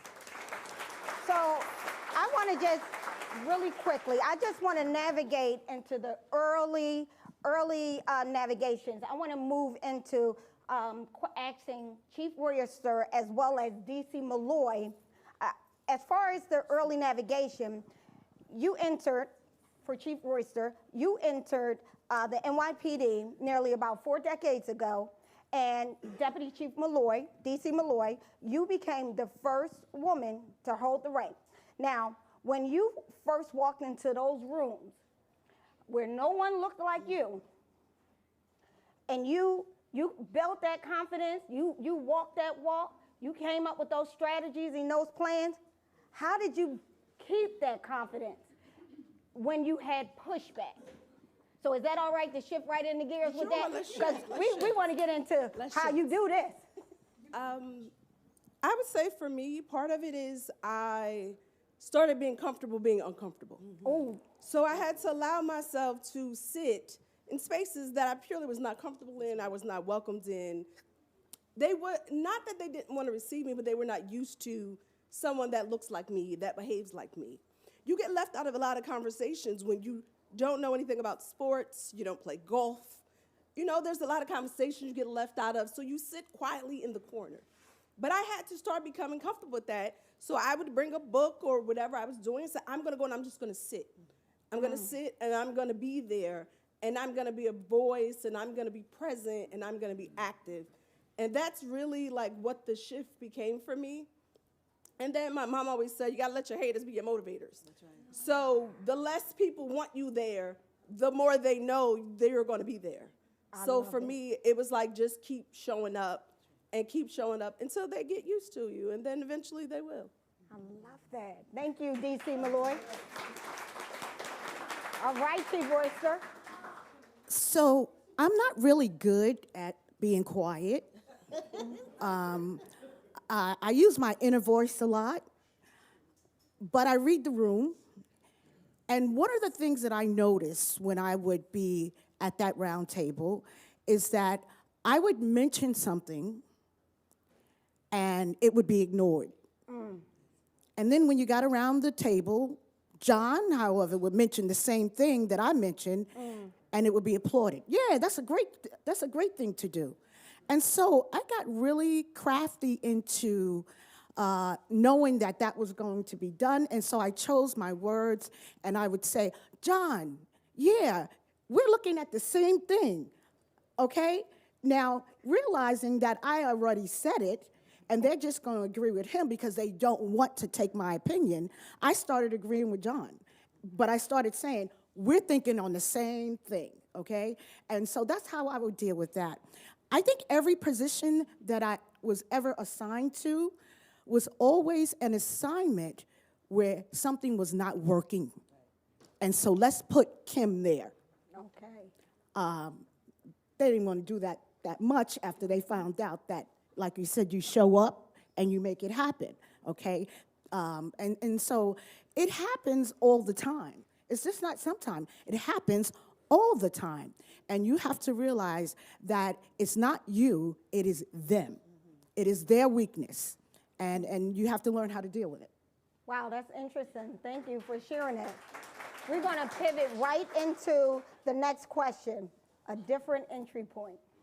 Counselor, you lead through the law rather than the badge. So how does your perspective as an attorney and a community advocate change the way you see things, breaking down the barriers that ultimately sometimes women face? Well, it's very tricky, and like she was saying too, other folks like to take credit for what you do, and especially if you're a woman, you don't like to take credit for your own works. The drive is usually to make someone else's life better or to improve somebody else, or community mindfulness. And I was had the honor of being involved in some programs and where you recapture your voice, where you don't lose your voice in the noise of what everyone else is trying to say to you. You can still be a listener, like the doctor said, right? But you've got to be able to understand yourself and trust yourself enough to be able to carry your truth forward and to be proud and take back the things that you made and did, to take honor and honor yourself in saying, I did this thing, yes. You know, you women, mothers in particular, I'm a mother of a 7-year-old, and you know, mothers like to applaud other folks, but not themselves. And we see this also when we did our brave announcements for all the wonderful things, and everybody is over, you know, demure. But it's very hard. It's very hard to be your own champion. But in many of these rooms, these women have had to be their own champion when no one else was there to step up for them, when their mentors weren't in the room with them. What kind of courage and power do you have inside? The courage of conviction, like the doctor spoke of earlier, to do the right thing even if it's not the popular thing. And that courage comes from the mentorship you've received or being able to mirror somebody in your life, whether it's your mother who's giving you some advice or the person that you listen to kindly, who you show up for on that porch and you listen and you take them with you into your experiences, and it helps you not only build them up but build you up too, because every time you do good for the community, you're doing good for yourself too. You are a mirror of your community, and they are a mirror of you. When you are comfortable with yourself and you do good works for yourself and for them. You know, I had an English teacher, and she was very wise and often very drunk. I think we know about some of that some days. Yes. The wisdom came from a wobbly place. But, sunglasses in class and the whole works, right? Frequently in the nurse's office. But the deal is that she would emphasize, ironically, that you've got to take care of yourself, right? And if you're, many of you, this is a Catholic institution, right? Remove the plank from your own eye before you go and help others, right? Realizing and embracing the struggle in you helps you embrace the struggle in others and keeps you from putting up that gray wall when you're faced with a dilemma, a two-choice dilemma, and deciding there's 3 or an infinity of choices before you. So I think in that way, that's kind of how I've been able to have my own voice in these very challenging scenarios where I might be either the only woman or the only woman who's, I remember somebody telling me that it'd only be successful if I wore a skirt suit. So this is my skirt suit, very nonconformist. And all kinds of, despite that noise, the static of everything is just being true to you will allow you to be true to others. Wow. Thank you for sharing it. We're gonna move on to the next question. Is really around resilience, resistance, and reinvention. Now, this question is open to any person on the panel. The moment you felt you was almost about to walk away. Now, I don't know if anybody up here felt that, but I'm just saying. Resilience is a word that we celebrate in leadership literature. But behind every resilient leader is a moment or a season where we were about to just walk away. That was the rational choice. However, was there ever a time when you genuinely wanted to quit? And if so, what pulled you back? You want to go first? Sure. Lieutenant Lawrence. Wow. You talk about resilience, but it starts with hard work first, resilience, and sacrifice. And I know for myself personally, I am the mother of 3 children. Police work was nothing compared to raising those 3 children while working, right, and being a leader within our organization. There were more days than I can count probably that I wanted to walk away. When New Jersey changed our pension system that you could leave at 20 years, I was counting the day. But I have some friends and family here this evening, and my advice to them always was and is, and I kept it for myself, never walk away because of one person, because of one boss, because of one assignment, because of something that didn't go left or right that day for you. Stay, because tomorrow's another day, and you will always rise. Competence always rises, right? We talk about sports and the cream, but competence in the job always rises. Awesome. Thank you for sharing that. So I can think about two times where it got really tough. Well, the first time is, I don't know if you know, but in the New York City Police Department, from police officer all the way up to captain, you have to take a civil service examination. And so I did that. And after captain, up until a bureau chief, you are designated those positions by the police commissioner. And so once I made captain, I said to my husband during promotion, I said, ooh, I took all the tests, I'm good. I said, I'm a captain, I don't have to study anymore. I said, so what do I do now? So he said, go make chief. Whew. Mind you, between captain and chief are 3 different ranks that you have to be appointed to. I was the 8th captain in the NYPD. I went through deputy inspector, deputy chief, assistant chief, and I became a bureau chief.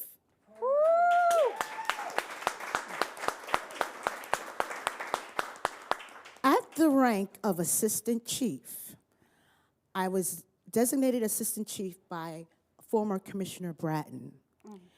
I was given an assignment to change the way we hired and recruited people for the police department, which was a time when we were having problems recruiting women and African American males, as well as females. As you would say, it was messed up. Okay? And I was assigned to revamp that. I did. I did by listening to what the candidates had to say about how the process went. And it was really a battle because there were systems in place to prevent people from being hired.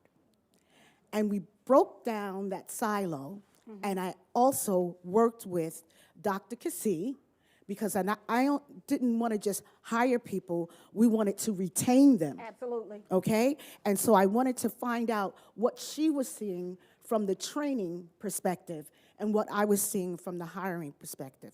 And so, as we mentioned, there are bosses who could give you a bad day.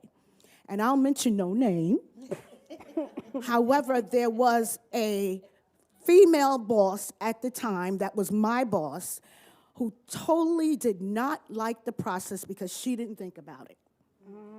Okay? Okay. She didn't think about it. And she continued to harass me, make it a toxic environment for me. And every single day, I would come home and say to my husband, this is it. I'm going to leave. And he would tell me, don't you do that. That's right. Don't let anybody drive you away from a passion that you have. And I looked at him and said, don't tell me what to do. That's normally what we do say, though. Okay? But no, I wanted to leave. I will tell you, I was assistant chief.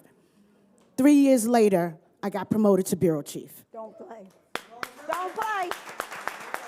So I want to just really quickly pivot into the cost of leading. Now, this question is open to anyone on the panel.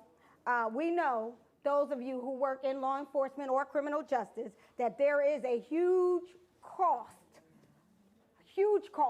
in leading in these roles.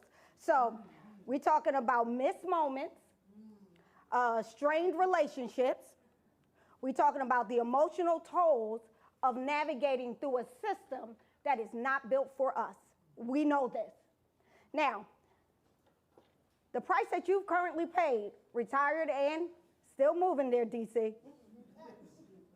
is huge. Now that you've paid this price and you know the cost, would you do it again if you could? Yes. All right, Deputy Commissioner. Yes.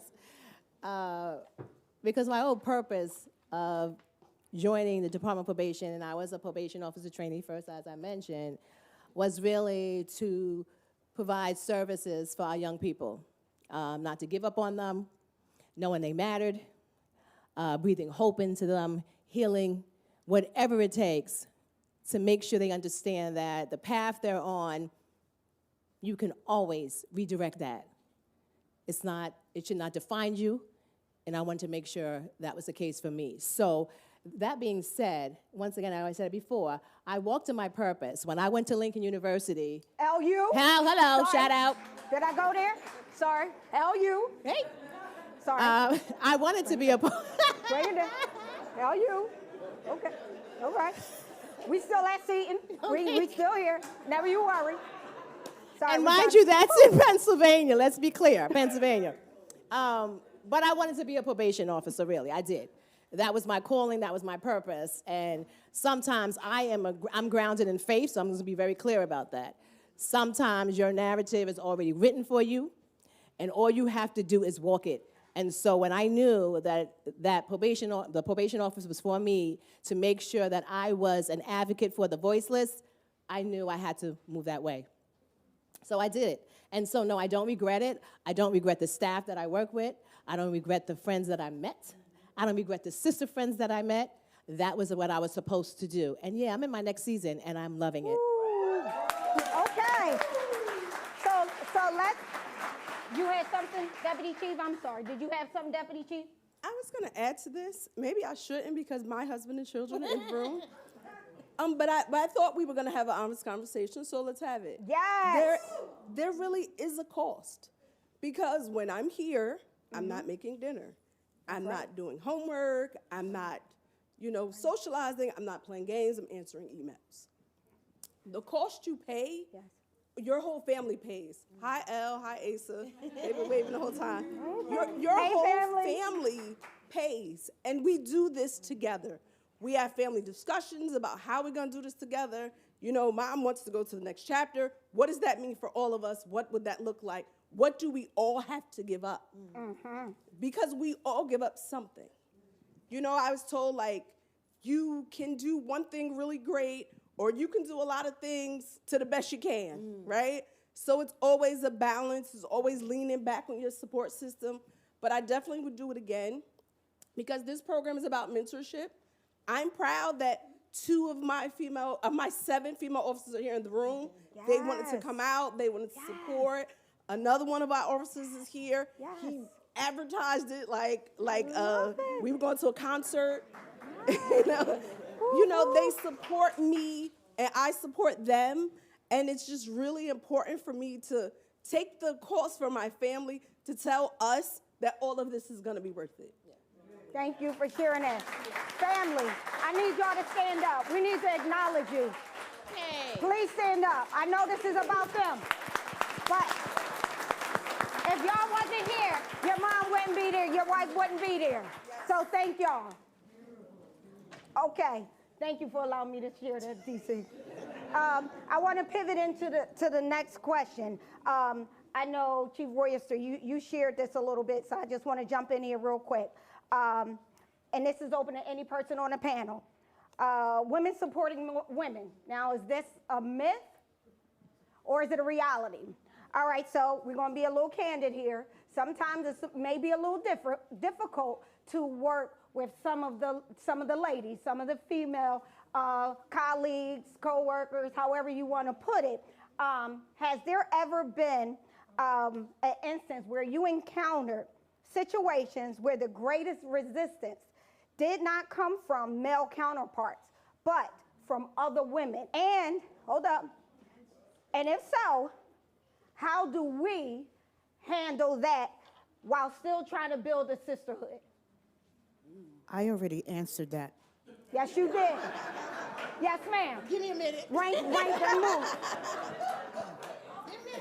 Rank is real here. Rank is real. Of course. LT?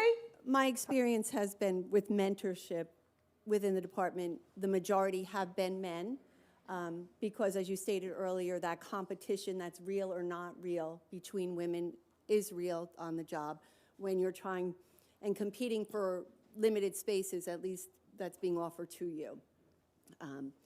That being said, there is a mentorship and a friendship that develops with other female officers as you're working long cases, hard cases, difficult cases, and also APs that have brought you along and that have helped you. I have a friend here tonight, a dear friend. We were the only women in the narcotics, gangs, counterterrorism intelligence unit. For 11 years, we were the only 2 females in that entire unit or in a separate building. And as she always said to me, I complimented her every day when she came in her clothes. And she said, I dress for you. You're the only one that notices me. Right? Yes. And she notices more times than not when we would have a discussion with something going on and my male counterparts, I would just leave the room, go into her office, close the door, and she'd say, how much time do you need? I say 3 minutes, 5 minutes, 7 minutes. We would discuss all of the problems with X amount of people, and we would walk out better people for it. Nice. Thank you. Thank you, LT. So I've approached this from a lot of different perspectives, and certainly I find that women who are trying to keep you down are much more insidious, I guess, in some ways, right? They tend to go around the community, your own community, and spread rumors in ways that maybe your male counterparts don't necessarily do. And so it creates this hyper-toxic environment, like she was speaking about earlier, that shuts people out. And it's a shame because we have these conversations with women to raise up women, but in practice, it becomes very challenging because when the door was open for you, because you had to be that other in the room, and you had to claw your way in to respectability and everything else, you don't want somebody else to walk in the door and blow the cover. Absolutely. Right? To walk in there and just be like, la-di-da, and you've had to blood, sweat, and tears your way all the way up through it, and then folks are scared. Folks are scared that this person will not live up to these ultra-high, unreasonable expectations that you, by some miracle and grace of God, you have able to somehow navigate. And you cannot afford to lose that stability that you fought for so hard. So that's probably, and I can't speak for everyone, but I feel like that's where a lot of this comes from. Unrealistic expectations that they've overcome, and now they're afraid of ruining it. But you're not ruining it by passing it along. And we have to continue to have these conversations with folks in the room to remind them that there are helping hands and they are genuinely helpful, that it's not a saboteur hoping to get at you so that they can learn something about you that will be proliferated everywhere. It's that kind of mentality. And it starts here with everybody standing up, using their voice, saying that this kind of behavior will not be tolerated when it comes up to you. When somebody's saying that awful thing about that other female in the room, to not put your head down and let them laugh at you, let them laugh at her and take her down, to stand up for her, even if you are the only two folks in the room who are standing up for each other, and to do that thing. It's hard. Yeah. It's very hard, and to require folks to have to do that is unfair in and of itself, but at least you're together, right? Absolutely. I think that that makes a difference. Thank you. Thank you. Now, let's pivot into the advice you wish you had received. So if you could go back to the first day on the job, what would you whisper to your younger self? What advice would you share? Any person on the panel? Is it for me? Any person. Any person. First day. I probably would have started teaching before going to law enforcement. So many things. Just not an easy transition. And I share, I was in the first class in New Jersey of the alternate route at our police academy, which at the time you paid your way to go through, and then police departments would come and pick you up when you were done. So instead of being paid while they sent you through, you went. When I went to our police academy at the time, the assistant director clearly wasn't on board with the program, was disrespectful as a female, basically said this program should not be in existence. I said, "Thank you, sir, very much," and he gave me all of the things that I needed. And when I finished the academy, local departments would come and interview you for a job, and you were hoping to be picked up. One of my second interviews, a male chief said to me, "I would never hire you. You're too smart. You're never going to stay in this business. This is not for you." So sometimes when you're treated with disrespect or the naysayers, you work that much harder. And I knew that day I was staying, and I was staying for the duration of my entire career. Kept my head down, my mouth shut, learned whatever I could, went back to school, and here I am, I say. Nice. Thank you. Thank you, LT. I would say for me, the best advice would be to create a network early. Yes. You know, I just did my job, went to work, came home. I met people along the way, but I didn't get their contact information. I didn't reach out. Sitting here, I realized there's a lot of people that want to help you. There's a wealth of knowledge that's available to you that you walk by every day. If you don't create the network early, those people motivate you, they push you, they encourage you to go back to school. They encourage you to get a PhD when you have two small kids and taking on all kind of other things. You know, you have to be in that network, and that network is there and available to you. You really have to reach out for it. And as a younger officer, if I could go back 20 years and actually build that network, it would be so much more amazing. So much more amazing, because all that time that I felt alone, I didn't have to feel that way. So I really wish that I would have done much earlier. Thank you for sharing that, DC. For me, basically, it's okay to be uncomfortable. And for me, it just means that that's where, when you're uncomfortable, that is where you really figure out what you're made of, and that's where you grow. And so it's okay. And as a leader, you're going to find you're in some uncomfortable situations, right? But just don't give up. Just keep going.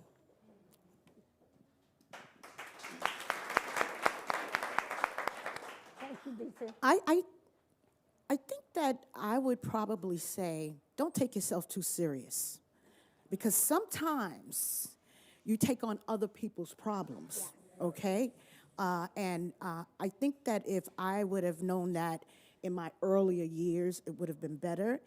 in addition to, I think you said it, completing my education before I came into the police department. I mean, I had the opportunity of receiving my degree, my undergrad from St. Joseph, then went on to study at Columbia and Harvard.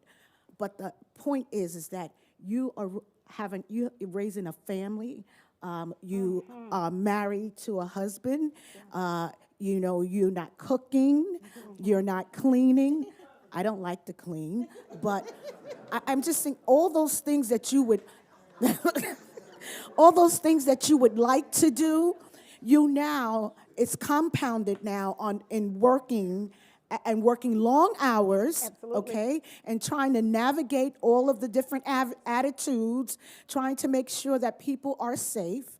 And so I think I would have done that also. But yeah, lean into the moment, you know. We pass through too quickly. Lean into the moment, and based in what you've done and what you've done for other people and with other people. Thank you for sharing that. Now we've come to the final question. Final question. Oh yeah, 10 words or less. 10 words or less. Now we have law enforcement executive leadership program students here. We have aspiring leaders. We have law enforcement professionals here. We have communities here. What's your final 10 words or less that you will share with them as they exit this great panel discussion? 10, wow. Counselor. I mean, you know, they say that people become attorneys because they can't do math, right? That is the joke. I think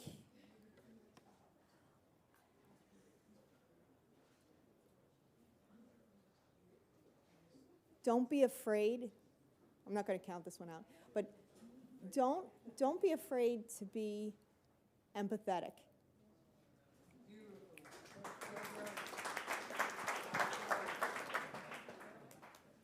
Oh, wow.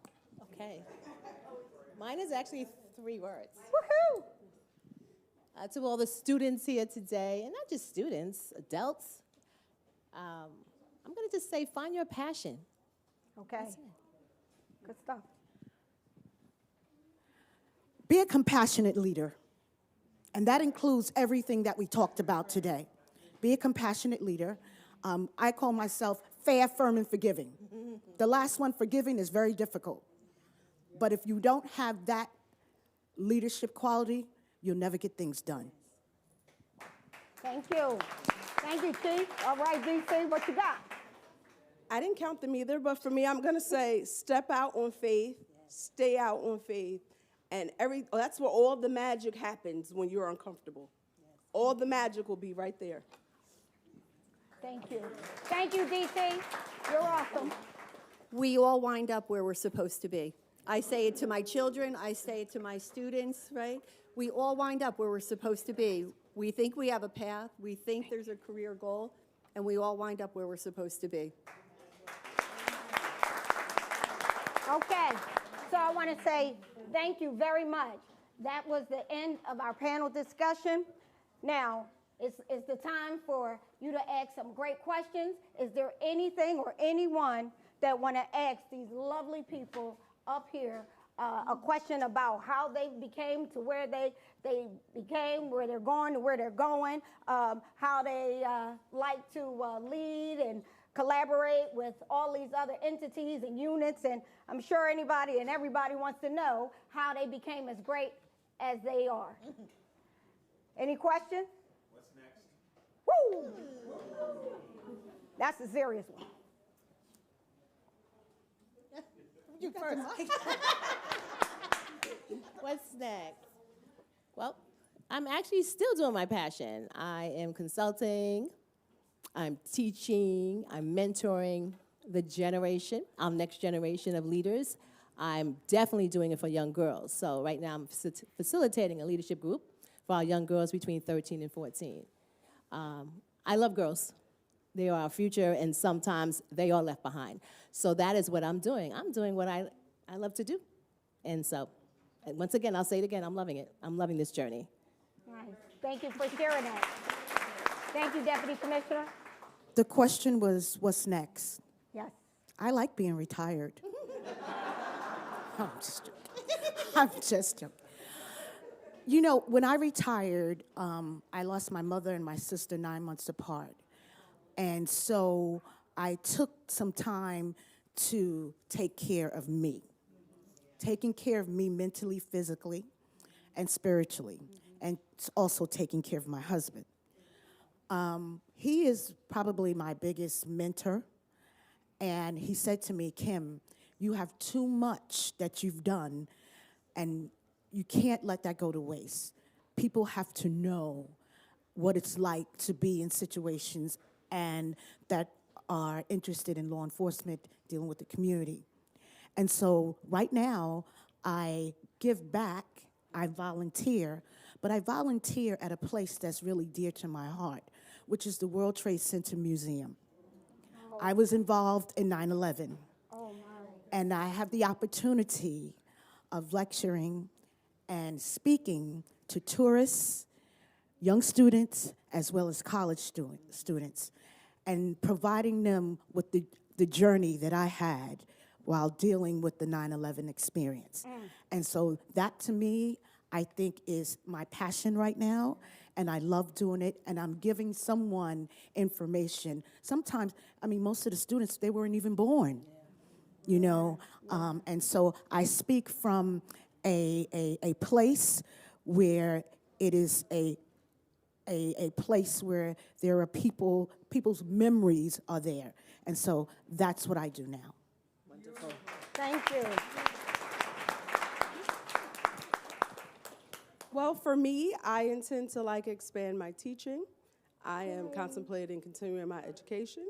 Yay. And there's one more rank to get, and I'm going to stay to get it. Yeah. Y'all know that's right.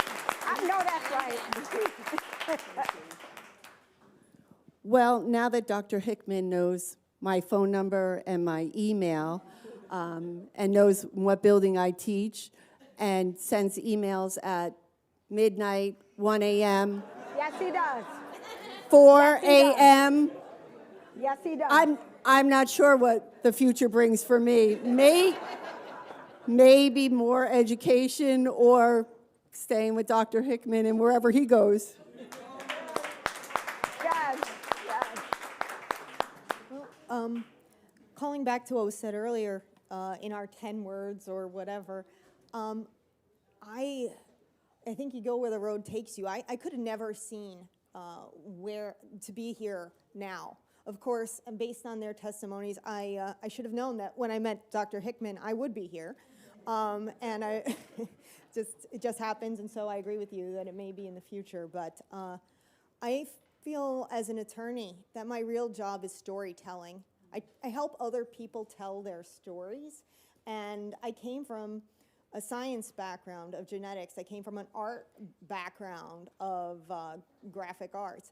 I came from all these backgrounds, and I love to help people get their stories out, and I'm always looking for new and exciting ways of getting those stories out to folks, whether creatively or otherwise. But I'm interested in doing maybe more with teaching or other stuff, but I'm ready to go where the road takes me and see where things go. Nice. Thank you. Okay. If there's no other questions, I'll just close this out. Is there anybody? I don't want to miss anyone. People may throw a fruit or something at me. So we all right? All right, so I want to just move on into just saying an enormous thank you. Enormous thank you to the leaders of this university, the leaders of the College of Human Development and Culture Media. I want to give an enormous thank you to the program director, Dr. Hickman. We've heard his name all night.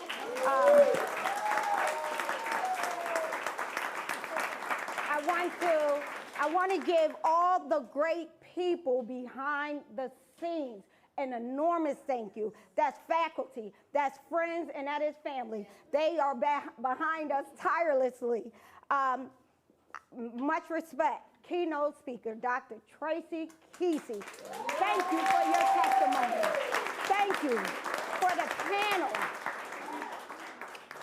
You better do that, sister. For the panel, I want to say thank you. Thank you for the candor, and thank you for kicking open these doors, making it easier for us.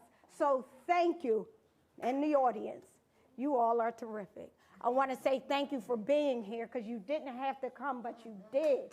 And you don't know what it means for these women who have worked so hard in their career to be appreciated, to be valued. They had blood, sweat, and tears, and I'm only feeling it as a captain. I went from deputy, sergeant, lieutenant, captain. It's hard work, but they've accomplished that and much more. And counselor, I don't know what you're dealing with, but thank you. All right, Dr. Hickman, you got it, boss man. You got it, baby. Ooh. Love me some you. Now, I'd like to bring up the president of our Criminal Justice Club, our undergraduate Criminal Justice Club, Amara.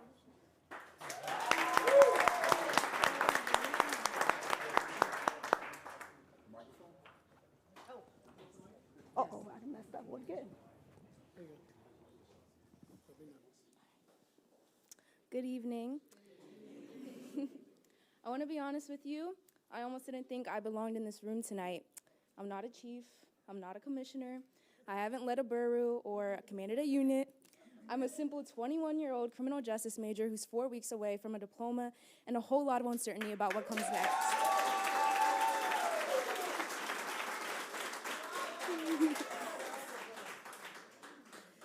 But then I listened. I listened to Dr. Kesey talk about what it means to stand at the vanguard, not because someone invited you there, but because the work demanded it. I listened to this panel, women who walked into rooms where no one expected them, who were handed impossible situations and made them possible, who completed not for a seat at the table, but for the right to build a bigger table. And I heard something that changed me tonight. Dr. Arrington shared research showing that 29% of women in law enforcement have no mentorship at all. No one in their corner, no one showing them the way. But the same research found that those very women, the ones who had no one, chose to become the mentors they never had. They paid it forward. That is what happened in this room tonight. Every story that was shared, every moment of honesty about the cost of leading, that was mentorship. You did not just speak to an audience, but you spoke to me. And to every student in this room who's trying to figure out whether they have what it takes. I'm going into corrections, not with a badge, but with a belief that the people behind those walls are still people, that counseling is not soft, it is one of the hardest, most necessary things for our system, and that the same resilience these panelists carried through decades of breaking barriers is the same resilience I will need when I sit across from someone on the worst day of their life and tell them that their story is not over. So here's my charge. Not to this panel, because they already have answered it with their careers, but to every student, every young professional, every person in this room who's still early in their journey. Do not wait for permission to lead. Do not wait for a mentor to find you. Go find someone to lift up. And do not ever let anyone tell you that the field you chose is too hard, too broken, or too resistant to change. Because every woman on this stage tonight was told the same thing, and they're still here. And in 4 weeks, I'll be out there. I'm not wasting what you built. Thank you.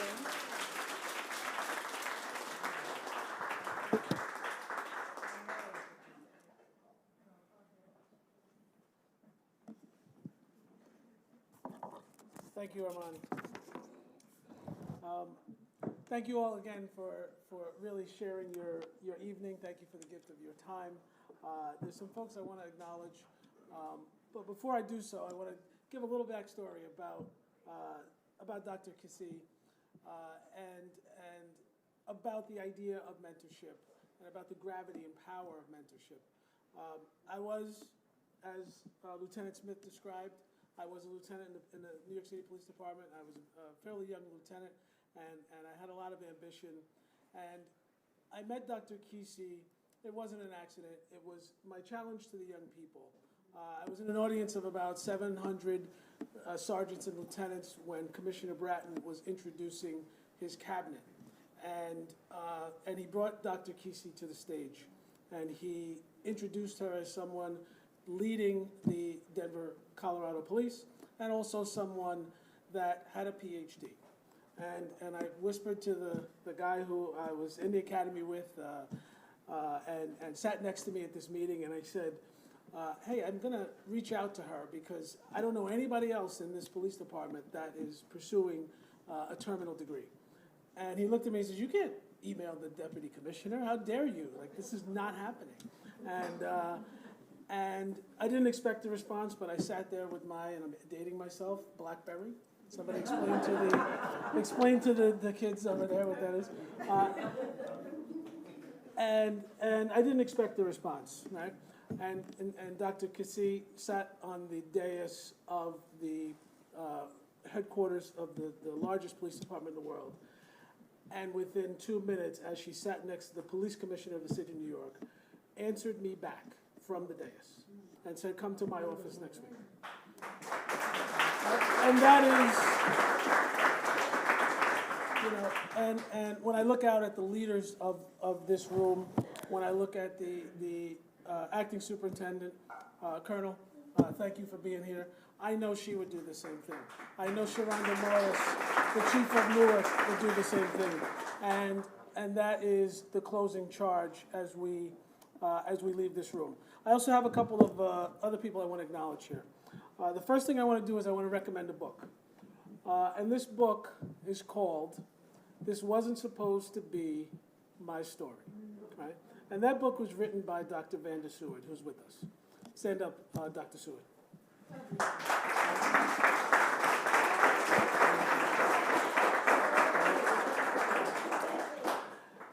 When you go on Amazon, you'll see best-selling book. This Wasn't Supposed to Be My Story by Dr. Vanda Seward, who is a champion of law enforcement. She served in corrections. She served in probation. She served in leadership roles in parole. And she's helped every community in the 5 boroughs and in the state of New York. And I'm very honored to call her my friend.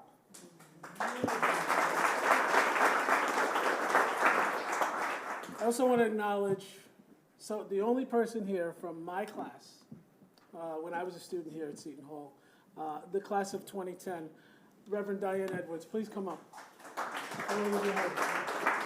Reverend Diane Edwards is a retired New York City police officer. She came the furthest. Nobody came further than Florida.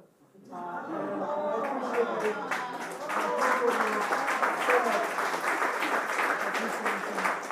Thank you for being here. Take the floor for a second. Take the floor for a Just for 1 second. Unscripted. Okay. Greetings, everyone. It is a blessing to be here, coming all the way from JFK. And I just want to give the ladies the kudos for achievements and accomplishments and perseverance, not giving up.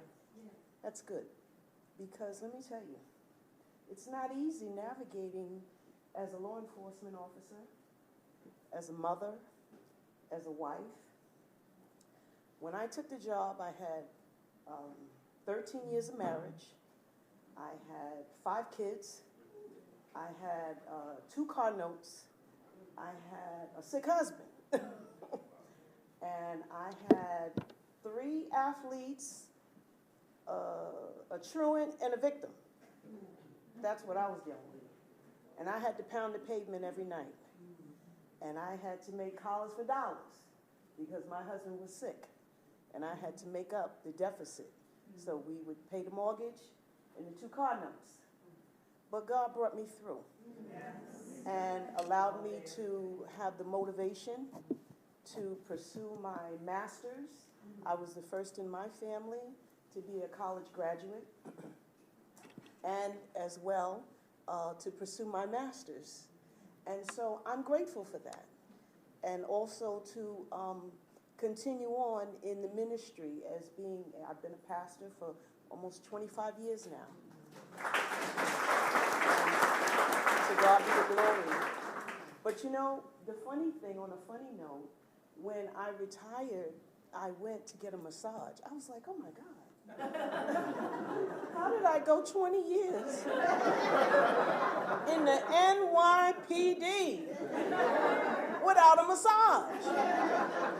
I needed a therapist. So just remember, take care of yourself, It's very important. I just came out of a women's conference in upstate New York and repairing of the breach. A lot of women got healed physically, mentally, emotionally. And the takeaway was, don't let yourself get overloaded. Don't let yourself get overloaded. Remember to take care of you. Because if you don't take care of you, then you can't take care of anyone else. If you're bleeding inside, then you'll bleed out to others. If you're infected, you'll infect others. So just, stay positive. I chose to stay positive. My husband is 72. We've been married for 48 years. Almost all of those years, the doctor said he was going to die. Yeah, he's dying all right. We're getting on the plane in the morning. We're going to DR. We're going to die on the beach. I love you all. Thank you, Dr. Keyshawn. Thank you so much for being here. God bless you. Yes. Thank you. A few more folks to acknowledge. Don't let yourself get overloaded. An excellent thing to say. I used to say that when I worked for Chief Royster. She didn't listen. The meetings would go hours. She would feed us, but the meetings would. I love her to death. I learned so much about leadership when I worked for Chief Royster, and I often say, and I said it in front of folks during our pre-meet, that had I worked for you, and I was a very young boss, I had only 5 years when I made sergeant, but I didn't get to you until I had about 16 or 17 years. I said 6, 7 kids, yes. But had I endured that experience, which I learned so much from, the time from 0 to 16 years would have been so much easier when it came from the leadership perspective. And I took those lessons and applied them every day. And that's another challenge for the folks here that are coming up the ranks and really aspiring law enforcement. So a few more folks, but thank you for that, and thank you for. Go ahead. Yes, ma'am. When Keyshawn came to me, I didn't know who Keyshawn was. I got a call from Tommy Finlayson.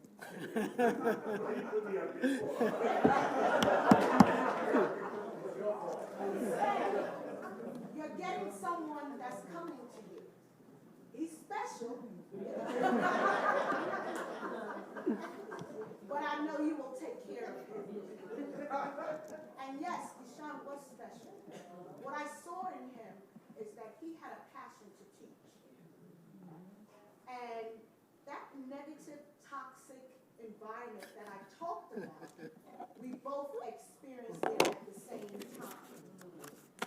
But he stayed positive, and he pursued what his passion was. And so I say this to you, Keyshawn. I am so proud of you. Thank you. I am so proud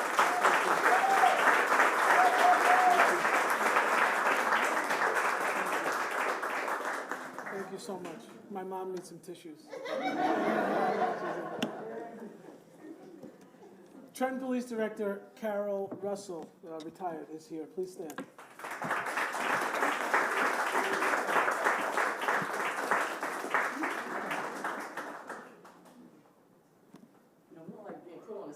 Take the floor for a moment, please. Good evening, everyone. Good evening. It's great to see all of you. I pay homage to you sisters. And it's not about color. It's about sisters in blue. I am so proud of each and every one of you. We all have different careers. Our career titles pretty much the same, but we've all gone through different things. And to Keyshawn, who I love, what you talked about, his passion, that comes from somewhere.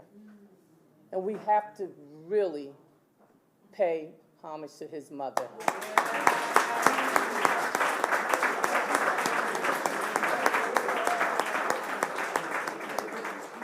That definitely comes from somewhere, and we love you.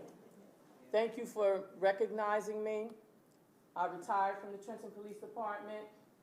I was called back after 8 years in retirement to be the police director. And I can say it was short-lived. Right, Giles? It was short-lived, but I say two things. I learned a lot about politics, a little more than I knew. And there's another line from my resume.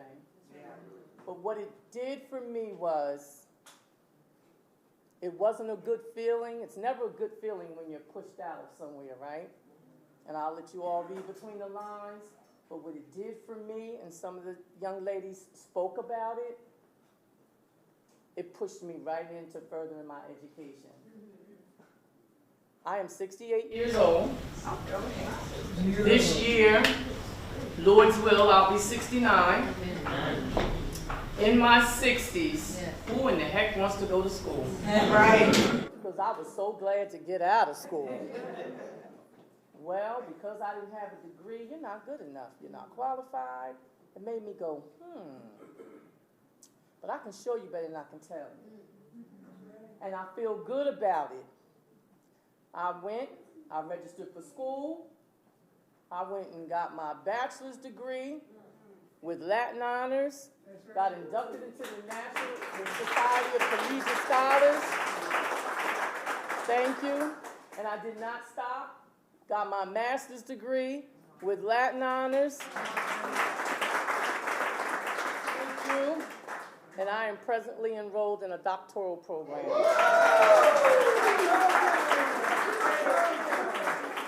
So with that being said, again, I honor all of you. It's never too late to get an education. And I know God has better things for me. I know it, I feel it. And I want each and every one of you to do what you do the best with you, be the best you can be, and everybody stay safe. Thank you. Thank you. Just acknowledging a few more people. I think one of them left. Steve Broomer, are you here? Steve, from Attorney Letitia James's office, our Attorney General in New York State. Steve is here. Just acknowledging him. Let's see Glenda Guerrero. No, she left. And last but not least, when I came to Jersey, I had these perceptions about Jersey that I would maybe have a vehicle pursuit from Washington Heights, and I would have to make a U-turn in the George Washington Bridge, and some Fort Lee cop would give me a hard time about me, right? And so I had this perception that it was the Beverly Hillbillies over here, right? But I got here, and I quickly realized, sorry, somebody just beat up. But I quickly realized that there's a professional outfit with some of the most dynamic and problem-solving police communities and forward-thinking people in the country, in the United States, and before I knew it, I was embraced and respected in this space, and a lot of that had to do with Dr. Harvey Barnwell. And Dr. Harvey Barnwell is a member of my faculty. He's the chief of detectives for the Union County Prosecutor's Office, and I want to acknowledge him last because not least, but it's been a real pleasure. And thank you for embracing me. Thank you for being here. And I appreciate it. Put me on the spot, right? I'm so humbled to be in this room of excellence. I keep messing with the chief because my dissertation, she afforded me the opportunity to go through the North Police Department. And since I went through my process, she got her master's degree, and I keep challenging her to go get her bachelor's. What you see in a room like this is we make each other better. Every one of us, because your excellence rubs off on me, and I just wanted so much more. You know, I grew up probably about 5 miles away from here, by Bellsburg Park. I used to ride by Seton Hall, and I never thought I can go to the college. Then to get my EDS from here and to get my doctorate from here, it's probably one of the greatest accomplishments I ever had. You know, to ascend to the ranks of chief for the Union County Prosecutor's Office, I've had the fortune of working with Lieutenant Lawrence, Director Riley.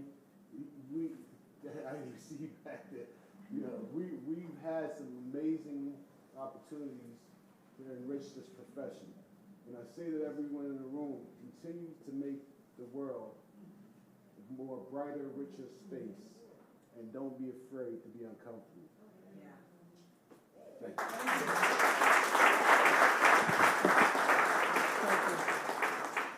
And again, as we close, thank you all for being here. On behalf of the Law Enforcement Executive Leadership Program here at Seton Hall University, Associate Dean Randall Clemens, our Department Chair, Dr. Ron Chen. We are very, very excited about this program. We hope that you take the literacy and the gravity of this program and take it outside these doors and come back and see us. Zane, you want to say a couple things real quick? Yes. 10 words or less, Zane. Jonathan said it. I have the pleasure of being the Director of Development for the College of Human Development, Culture, and Media. So much talent here. I want to thank these beautiful ladies, these talented ladies for spending their night with us and their Friday with us. Seton Hall is a special place. That's why I can't get away. Some of you are graduates from Seton Hall. But I really, and we really believe in our vision for the program. We want to continue to support the program with our talents, our treasures, and our time, so that Seton Hall's Law Enforcement Executive Leadership Program can be and will be, and it is, the preeminent program of its kind. And we are that because of the support of the community, the alumni community, the New Jersey community, and the community writ large. We want to continue to expand and grow the program. And as you know, no program can be expanded without the resources, right? So you are all well connected through different organizations. Some of you are able to support scholarships like Dr. Hopte here, and we're grateful for scholarship, but that sustains the mission. That allows officers, potential officers that come from the communities that they police to join the academy and do great law enforcement work. And that doesn't happen often or as much as it should, because some of these folks come from under-resourced communities. So the more you can continue to support scholarship, to support Seton Hall, and support the program, we greatly appreciate it. Please see me, see Keyshawn. There's some great things happening here, and we appreciate and love all the support from you, and continue to do that for us, and we'll continue to deliver. So thank you so much, and we appreciate you. Have a great weekend, and thank you for spending your time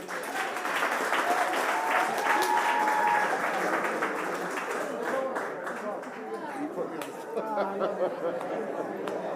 spot.